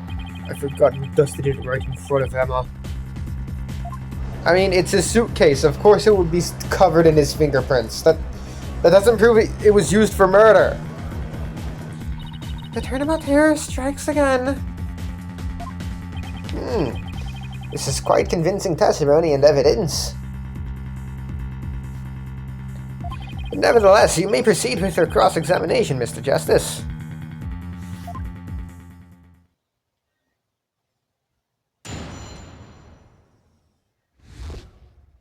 That's his crime.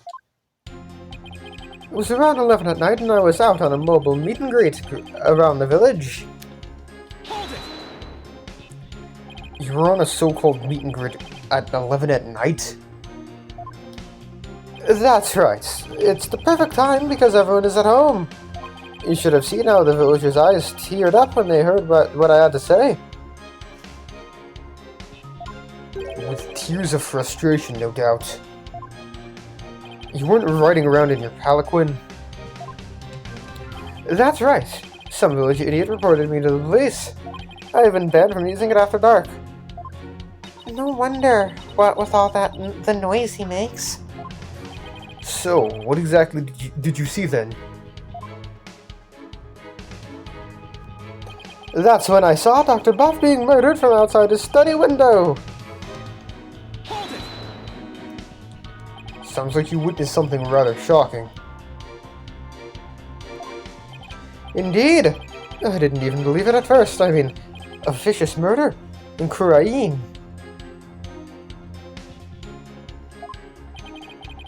There haven't been many murders there, I take it.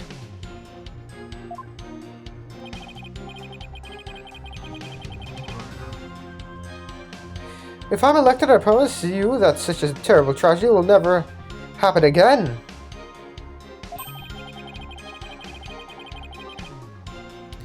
A vote for me is a vote to banish murder forever from our beloved Kurain village. Yeah, good luck with that.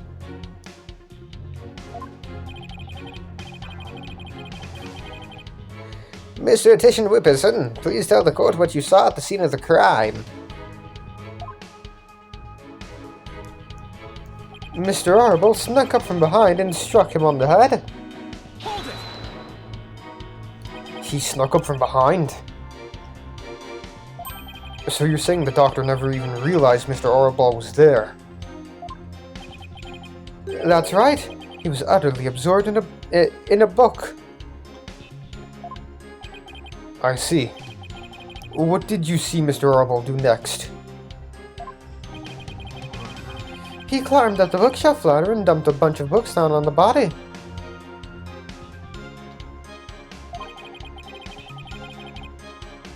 Here, I believe he was trying to make it look like an accident. But that idiot didn't realize he could see everything from outside the window.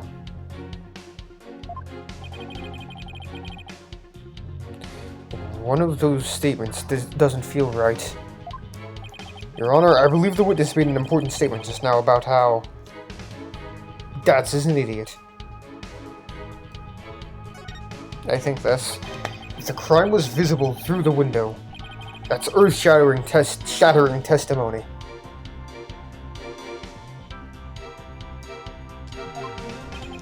Is it? Because to my ears, it sounds like a rather obvious fact. Oh, sorry. I'm good then. Very well. Will the witness please continue with his testimony? My bad, my bad.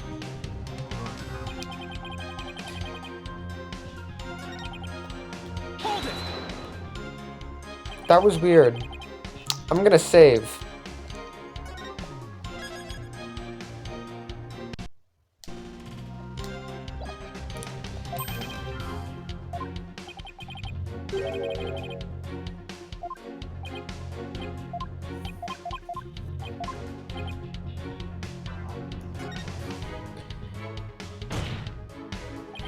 The doctor was reading a book at the time of the murder. That's a vital testimony. Very well, the witness will please add that statement to his testimony.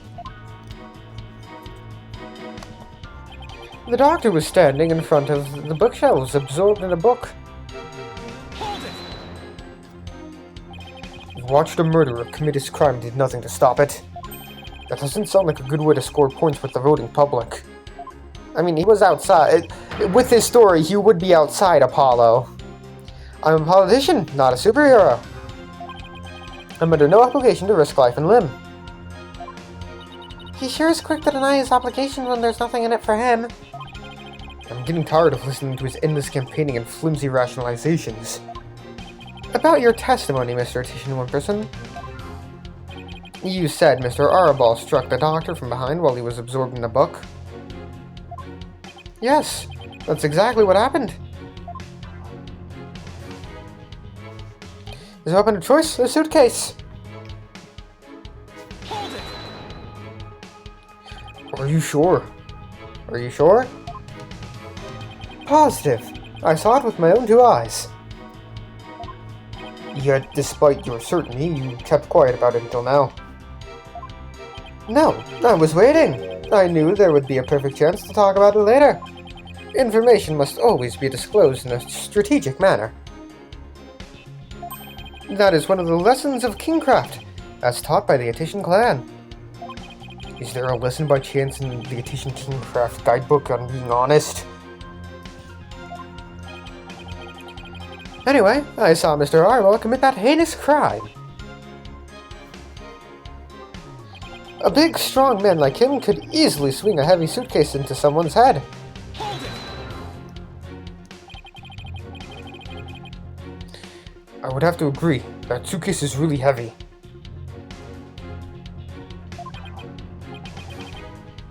Wait a second. How did you know it was so heavy?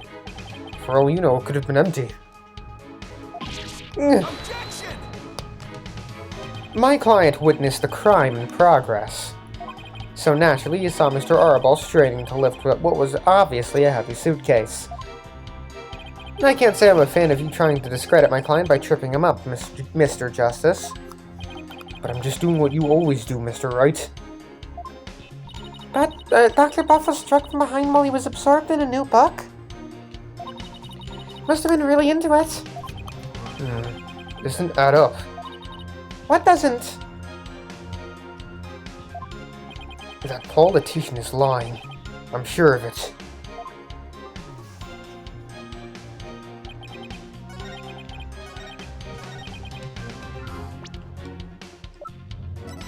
What the fuck? Why did it do that? Objection! The doctor was standing in front of the bookshelves, absorbed in a book, you say? I'm sorry, but it seems your testimony is completely unreliable. That's quite a bold statement. Well, let's hear you back it up. I challenge you to prove that I am anything but 100% reliable. It would be my pleasure. Lately, it seems the doctor's eyes had gotten so bad he needed reading glasses. However, his reading glasses were over on his desk. So you see, there's no way he could have been reading in front of the bookshelves. I'm sorry, Mr. Attian Wilkerson, but I'm going to have to ask you to explain this discrepancy to the voting public.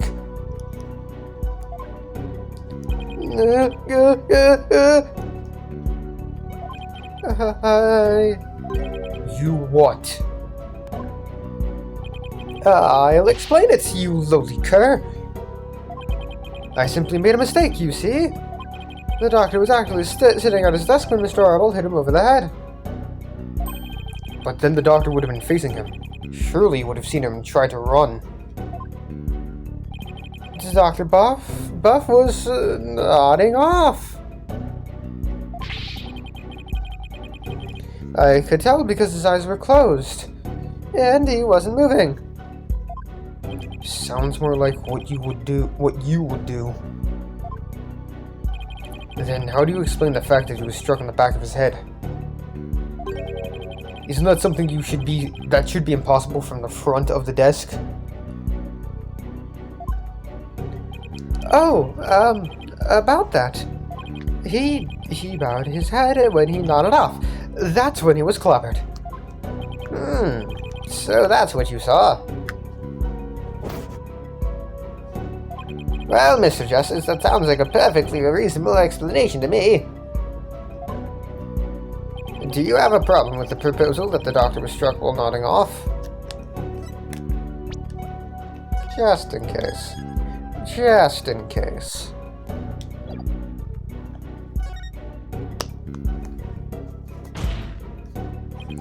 There is a problem. A very big problem.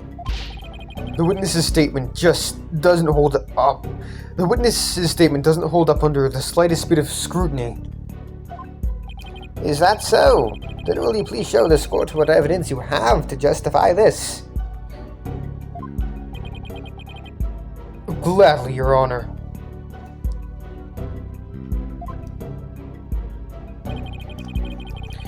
This shows the problem with the witness's claim that the doctor was nodding off.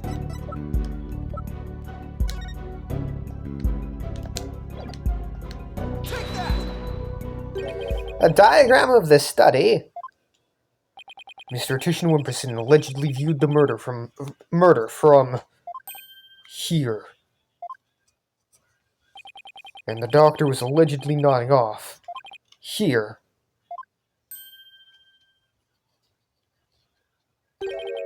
But from his vantage point, the bookcase would have blocked the witness's line of sight. Why, yes, I believe you're right. But... Objection! The fact remains my client knew that the suitcase was the murder weapon. So he definitely has first-hand knowledge of the crime scene. I'm afraid I have to agree with you there, Mr. Wright. But then we have to ask ourselves, from what vantage point did he see the murder? What are you insinuating, Mr. Justice?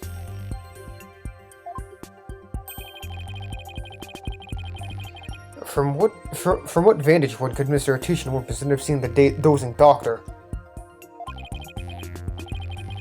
Once we determine that, I believe we'll finally see the truth behind this incident.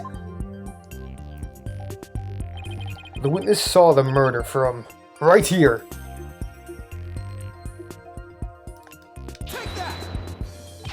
You've got to be kidding. But that's... It is indeed. But everything only makes sense if the witness was there in the study. Inside the study? But that's the scene of the crime. I know. Mr. Titian Wimperson, the man who claims to be a witness to the murder, was most certainly in that very room. Apollo, are you suggesting... Mr. Titian Wimperson, weren't you the one who actually swung that suitcase? Yeah. What you're proposing is ludicrous. My client is a small, thin man, whereas Mr. Arabal has the musculature to pull it off. He has a point. I gave up trying to lift that thing after one go. That's right. He's the one who could have lifted such a heavy object. Now, do you understand? The rebel Dats Arabal is the doctor's killer. As long as the suitcase is the murder weapon, the suspicion falls entirely on Dats. We'll have to poke a hole in Mr. Wright's argument somehow, Apollo. Oh, I will. And with his own technique, no less. If Mr. Titian Wimperson couldn't swing the suitcase around, we'll just have to consider another way he could have used it as a murder weapon instead. I'm going to turn this case on its head, Mr. Wright, just like you taught me. You talk big, Mr. Justice, but do you have what it takes? Well, this should be interesting. Mr. Titian Wimperson's testimony has been filled with one inaccuracy after another. First, he stated that Dr. Buff was in front of the bookshelves. Now he claims that the doctor was sitting at his desk. So where was the victim really when he was killed? Also, where was his killer? And how was the murder weapon really used? So, the important thing here is the position of the victim and the killer relative to each other. Yes, Your Honor. If they were positioned in a certain way, it would be possible to use the suitcase as a weapon without lifting a finger. You can't mean... I would ask the court to recall the study's layout. It's quite distinctive, as you can see. Now, if Dr. Buff was sitting in a certain spot, and his killer was at a certain other spot, the suitcase would become a weapon anyone could use.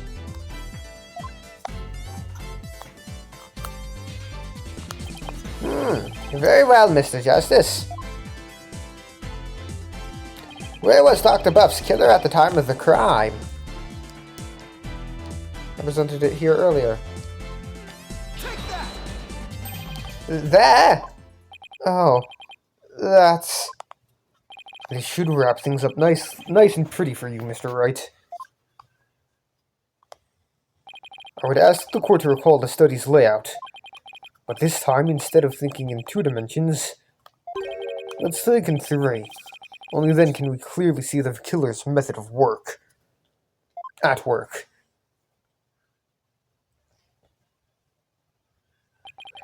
The killer didn't have to swing the suitcase.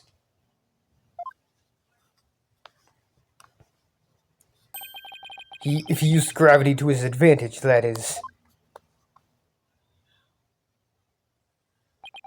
That's right. It was the plaintiff, one politician Wimperson, who used the suitcase. He pushed it from the 2nd floor.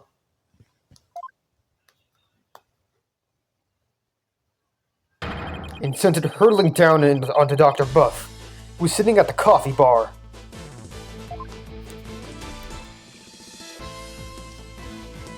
Yeah! The psychology book had been at the coffee bar, no doubt. The doctor must have set it down there after he'd finished reading it, or the like. But his blood got on it, which is why the killer thought to hide it in that mountain of books. Why not just take it? That's quite an entertaining theory you have there, Mr. Justice. But there's no evidence that the murder took place at the coffee bar. I'm not so sure about that, Mr. Wright. I'd say that evidence of the murder occurring at the coffee bar. B-ball!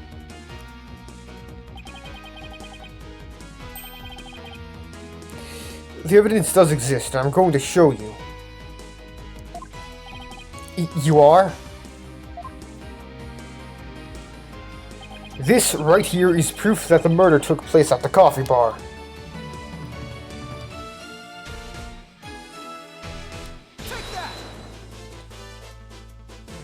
This strong stain was determined to be coffee.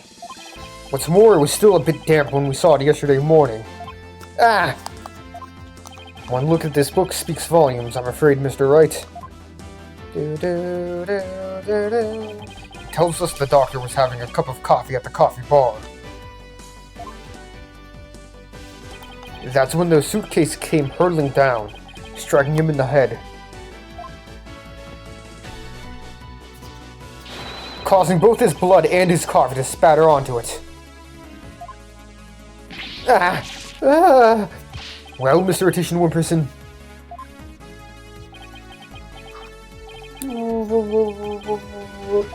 What motive could I possibly have had to kill Dr. Buff?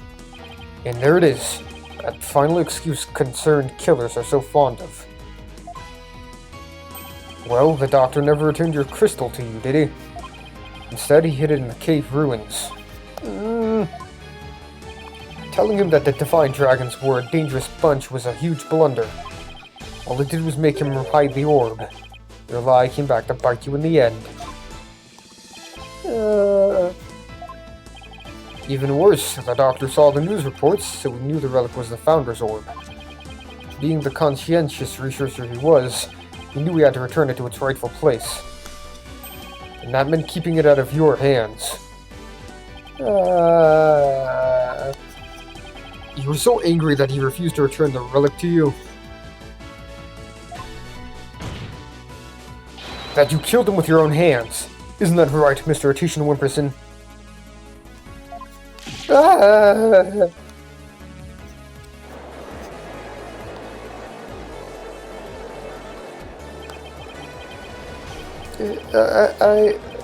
That is...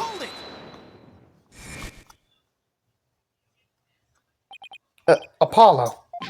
Please don't accuse my client of murder. Huh? What do you mean, don't accuse him? Why would you even say that, Mr. Wright? What I meant was, he's a promising politician with a bright future ahead of him. It's in our nation's best interests to avoid burdening him with the taint of scandal. Say what?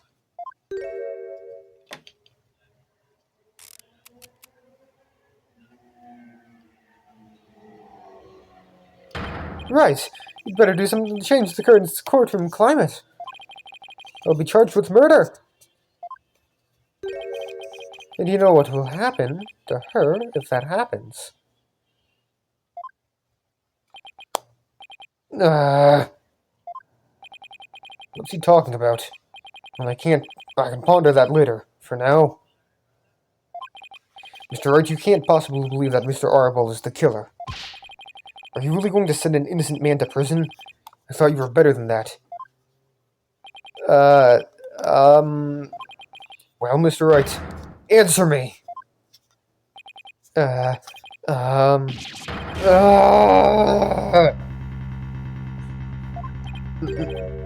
Mr. Wright? What in the world's going on here?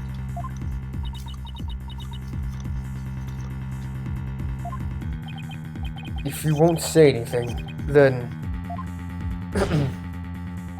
Mr. Titian Wimperson, the defense hereby... Apollo, wait! Not you too, Athena.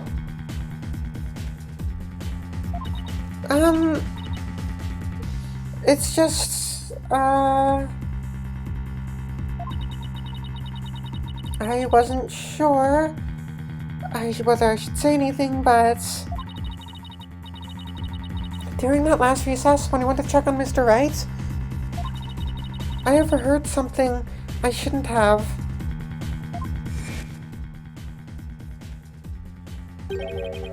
I trust Maya is unharmed. I can't really say, but just remember, if I'm arrested or fail to obtain the treasure, there will be consequences. Consequences of the worst kind, if you catch my drift. Relax. All you have to do is ensure I get my hands on that relic. I must deliver it to my benefactor at all costs. What do they want that relic for, anyway? It's something to do with an old legend. My patron seeks the great power said to be granted to whoever solves its secrets.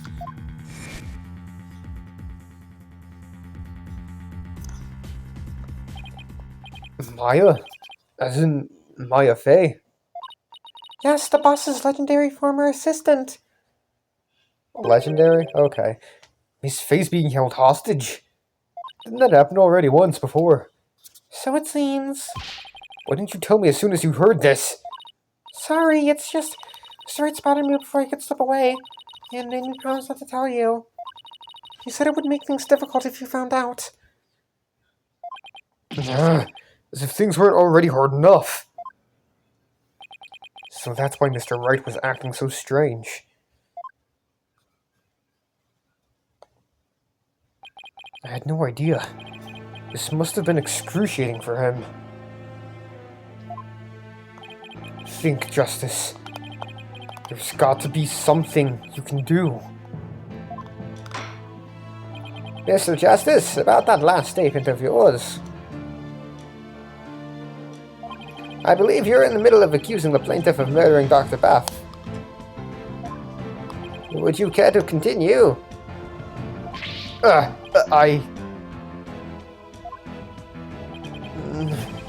sorry, Apollo. I'm really sorry. What's gotten into you two? If I accuse that slime bag, I put Miss Fey's life in jeopardy. It seems you finally caught on. I'm far too important to be accused of murder. After all, our nation's future rests squarely on my shoulders. Either I give up or...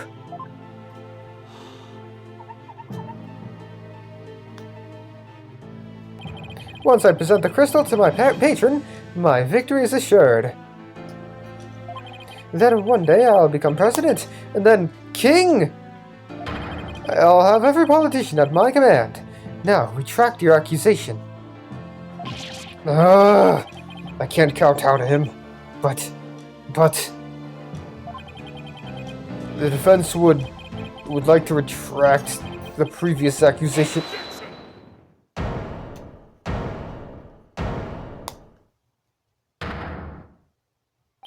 Apollo. Dirk. I don't know what's going on here. But a lawyer should never look the way you do right now. With defeat and resignation written all over your face.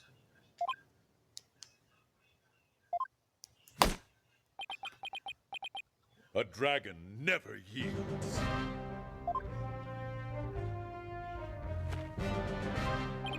Even when wounded, a dragon bites down hard, and never lets go till its dying breath. It glares, it roars, and it latches its jaws firmly onto its prey till the bitter end. That's what lawyers do to get the truth. Dirk, the dragon never yields. He's right. It's all over if I give up now. If Mr. Wright's hands are tied, it's up to me to do what must be done. He's saved my neck so many times. Now, it's my turn to save his.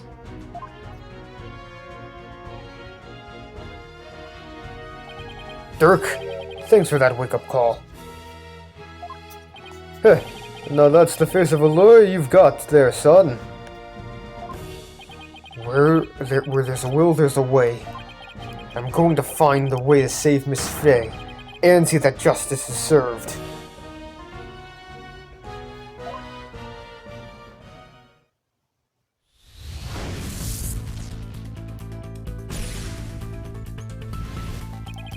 That scumbag is holding Miss Fay hostage to ensure that he gets the orb for his patron.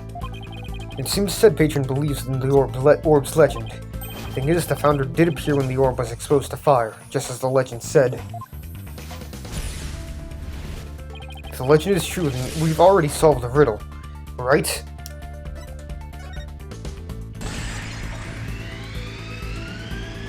We have not solved the riddle yet.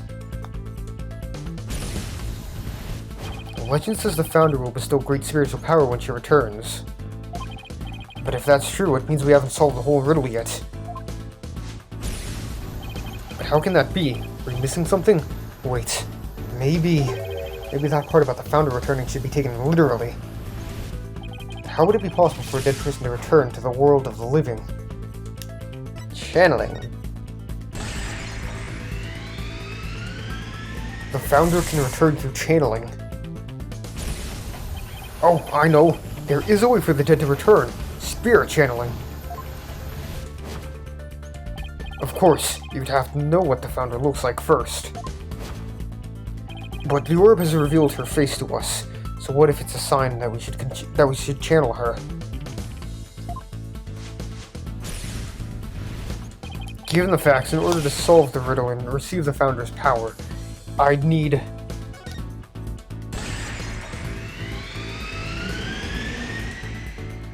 a medium is needed to obtain the power. The ability of a medium to channel spirits is the final key to unlocking the orb's secret. That means Mr. Titian Wimperson's patron will need one too. And once that slimy politician realizes that, he won't be able to lay a finger on Miss Fay.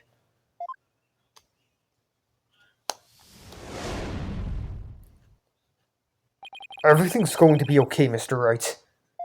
Because Mr. Politician Wimperson can't afford to harm a hair on Miss Fay's head. Huh? Mr. Titian Wimperson, it seems you've chosen the wrong person to take hostage. What do you mean? Your patron seeks to solve the orb's riddle, and thereby receiving great spiritual power. However, only Maya Fey can truly give them what they really want. She can? What do you mean, only Maya Fey? Think about what the return of the founder really means. We should have considered it more literally.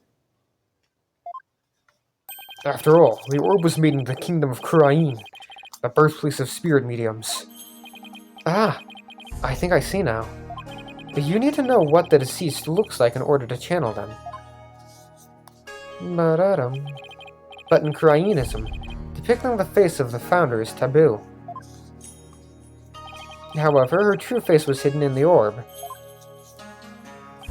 So, maybe the orb is telling us to try channeling the Founder.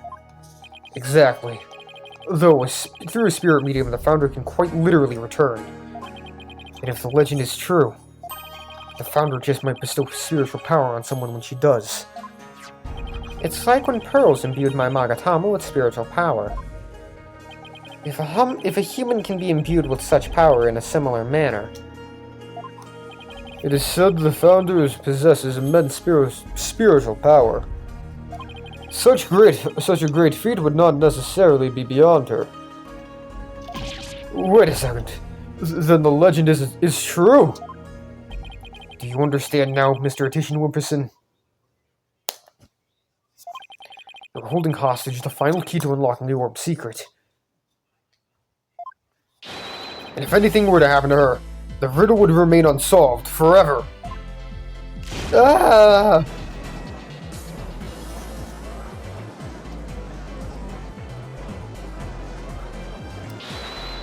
Hold it, there's always Pearlfey. I could simply ask her to help. If she wants money, I have plenty to offer. She's not the kind of person to be tempted by material gain. And she certainly wouldn't help you if anything were to happen to her cousin. Or maybe you'd like to go ask the Queen of Kurain to channel the Founder for you. He could, but he'd probably get executed for requesting such a thing. It's over. Now, confess you killed... Now, confess.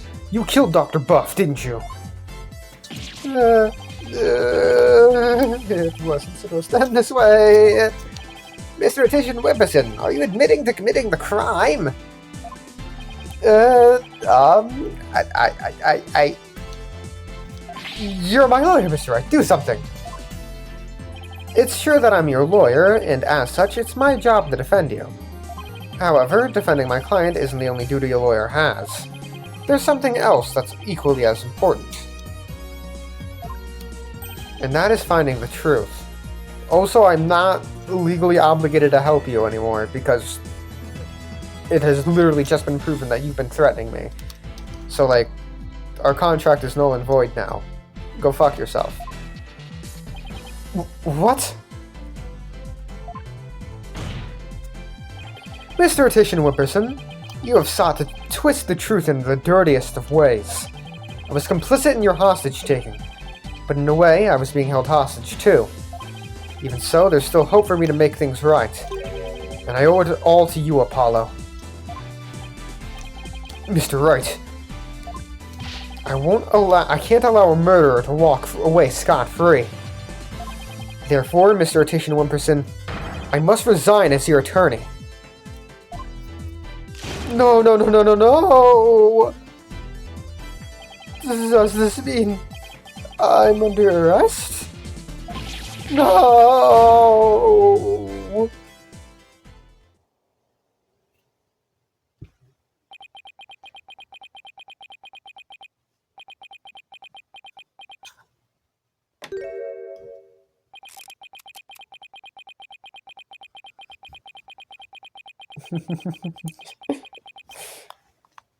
Well, I've nothing to confess. What? I said I've nothing to confess. I don't and I won't, especially not to a plebeian like you. This guy doesn't know when to give up. Besides, there's no truth to these allegations. I mean, look at that suitcase. You won't find a single print of mine on it.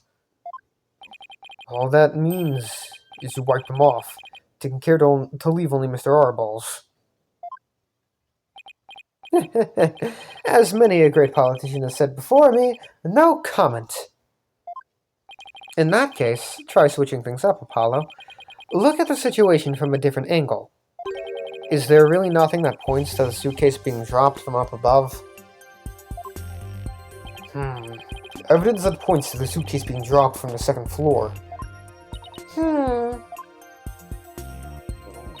If the killer pushed the suitcase from the second floor hallway over the coffee bar, that would place him right around here. Maybe. Just maybe.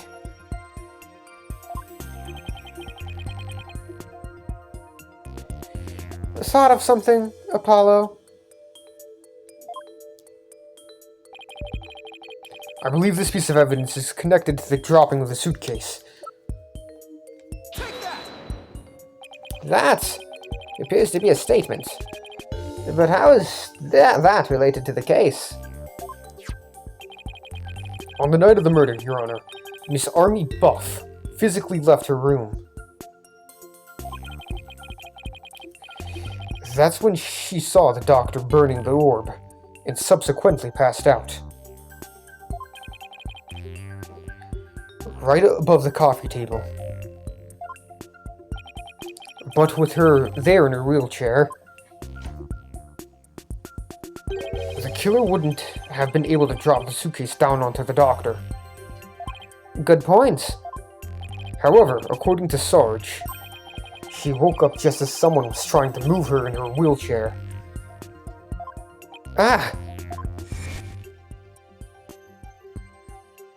Someone was pushing my wheelchair. What? I was so scared. I beat a hasty retreat as fast as my wheels could take me. She must have been in the killer's way and had to be moved. Isn't that right, Mr. Attition Whipperson?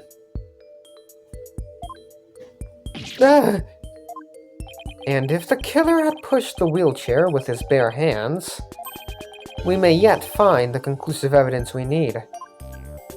Exactly. Fortunately for us, that evidence slipped right through the killer's fingers. If only he'd been able to hold on to it just a little tighter. But now he is neither able to discard nor alter it. Honestly, that piece of evidence wasn't even supposed to be here in this courtroom today. And yet, it looks like sometimes things do get better. But this wasn't supposed to happen. No, well, too bad, because the evidence that sped away from you that night has come back to haunt you, right here in this very trial.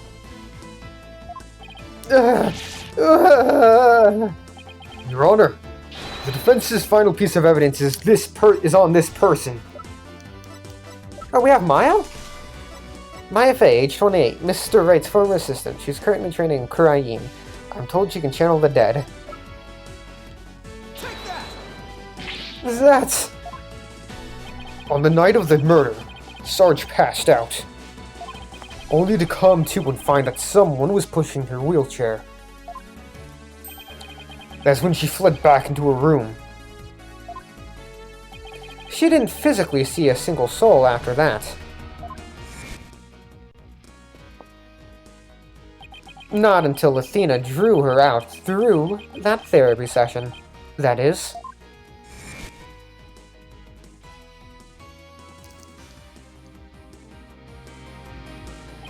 Well, the killer was able to wipe the prints on the suitcase. Okay, that scared me a little. I'm gonna save.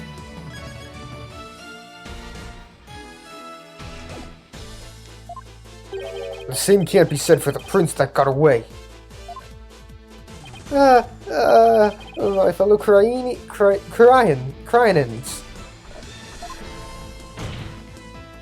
Well, Mr. Politician Whimperson, try to explain your way out of this one. The podium is all yours.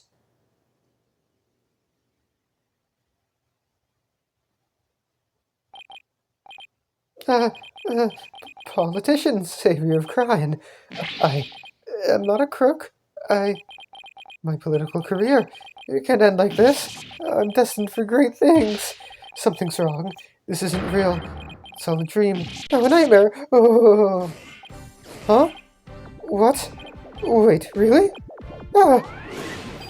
Ah! Whoa, no way! Bonsai! Bonsai! Banzai! Banzai! Breaking the politician and arrest on murder charges and stripped of his electoral. Huh? I don't know what he said there. No. Please. Wait. Don't go.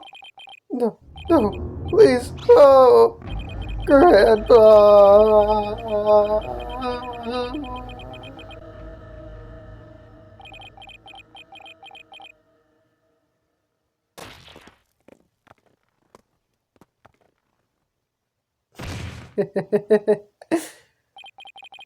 What the fuck was that?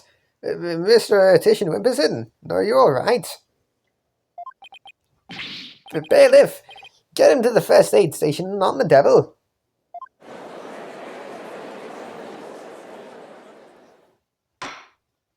Well, this was yet another unexpected turn of events. In light of everything that's been revealed, it seems the relic is indeed the Founder's Orb. And it seems Mr. Politician Whipperson can be considered a suspect in Dr. Bath's murder. Apollo, I want to thank you for everything. Thanks to you, I didn't have to keep bending the truth. I don't know what I would have done without you.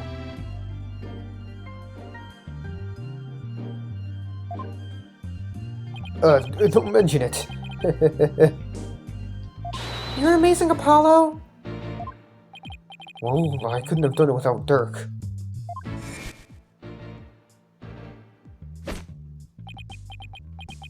A dragon never yields. Even when wounded, the dragon bites down hard. And never lets go till its dying breath. It glares, it roars, and it latches its jaws firmly onto its prey till the bitter end. That's what lawyers do to get to the truth. A dragon never yields. Every lawyer should take that to heart. As it seems, both sides have no further objections. Would Dirk Almighty please take the stand? No, I will not. I died. I'm not here right now. I'm a ghost. This court awards the orb of the Divine to the Divine Dragons per the stated transfer agreement.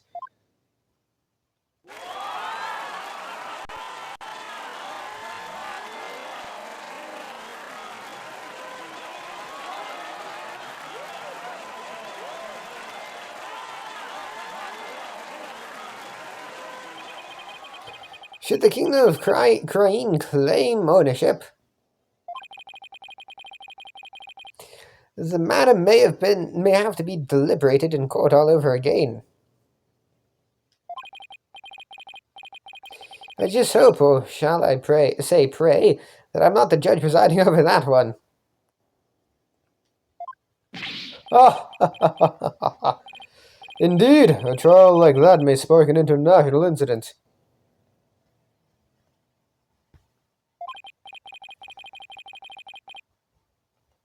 Still, there are bigger and more momentous things astir in the air.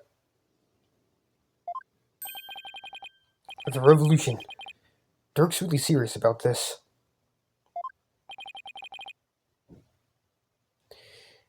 This court is adjourned.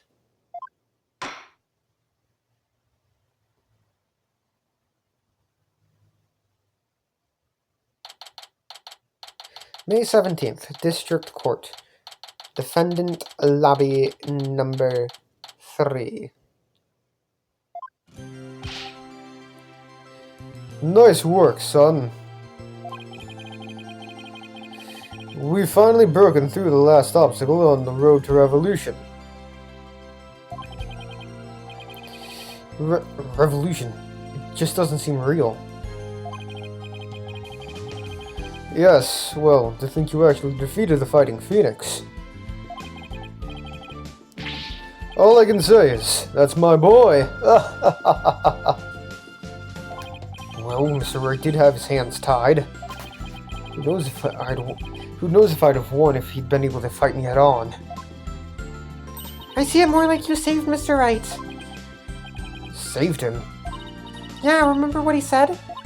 He didn't have to bend the truth anymore, and it was all thanks to you. I don't know about that. Still, I guess it is kinda nice to be appreciated. Mr. Dirk? Now that the Holy Mother's face has been revealed, Are you going to have a spirit medium try channeling her? I, for one, would love to see the return of the legendary founder. Yeah, just think about it. Being able to speak to someone right out of the history books. Unfortunately, it's not that easy. What? Why? A face isn't enough. You also need the true name of the one you're attempting to channel. Oh, right. Don't mention something like that. And the founder's true name is only known to the priestess who's been crowned queen.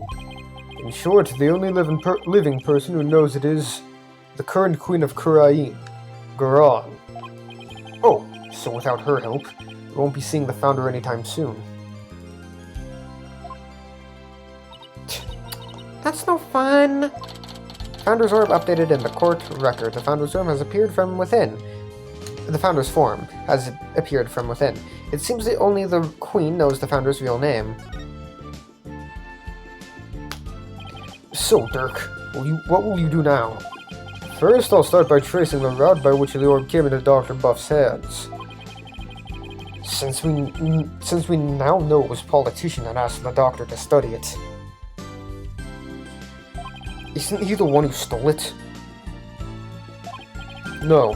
A political nobody like him couldn't get anywhere near the orb, let alone steal it. He must have had inside help. My money is someone connected to the royal family. Oh, right. You said something to that effect back in the cave. Whoever it may be, we need to expose their dirty scheme to the light of day. Well, I'm sure Mr. Wright has plenty of information, courtesy of his dirty client. He might be able to shed some light on this. Private Justice? Now, Private Justice, that was fine work you did at the trial today. You did your sergeant proud. I got you, Sarge. It took real courage to leave your room like that. It's all thanks to you and Core Woman Sachs. With my siege defense over, I can finally sally forth. But the battle's only just begun. One for me, and me alone to fight. To lose your mother and then your father. What a terrible thing to endure.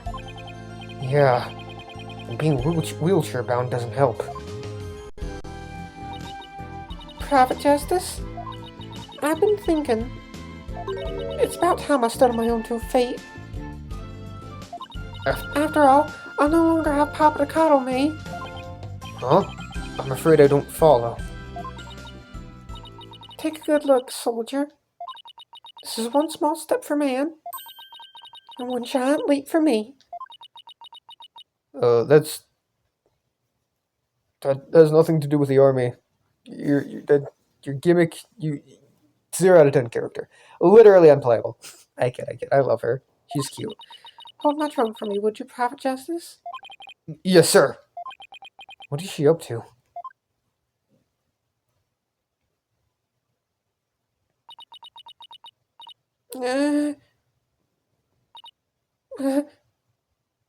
Whoa.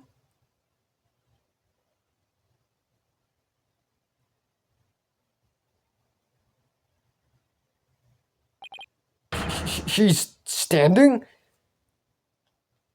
What's this? Sarge, you mean your legs? There. The doctor told me I was ready to walk again months ago. But if I admitted I could walk, I knew I'd have to leave the house. So I faked it. Makes sense, but... I kept pretending I couldn't walk. But I knew no Papa was watching over me now. And I'd hate to disappoint him. So, from this day forth, I'm going to march forward on my own 2 feet.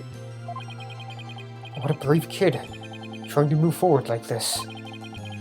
But it must be so hard this soon after her father's death.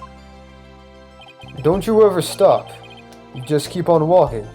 Comrade, stay brave, because there will be days when you'll want to stop. But I have faith you'll find a way to muster the strength to push through harm. Yeah, you can do it. Hey, Daddy's back!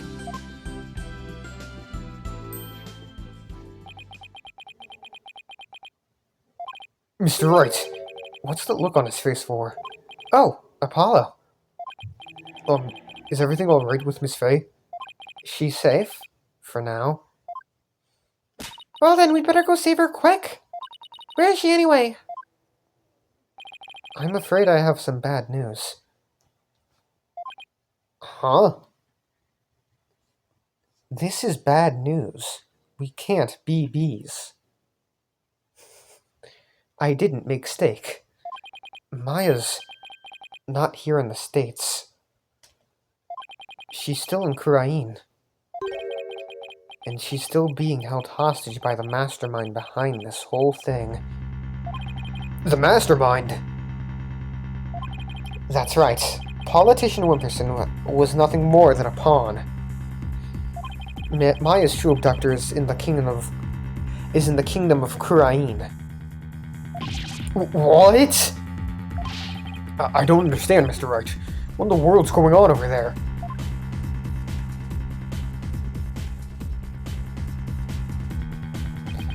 But as shocking as that news was only the beginning. The beginning of something big. Big enough to shake Kurain to its very core. Revolution. It was being swept up in a mighty wave that nothing could stop. Of course, at the time, I had no idea what the days ahead had in store for us. To be continued. Alright. Well, we will see what's in store for us in the coming days, like Apollo said. Next time. Bye-bye!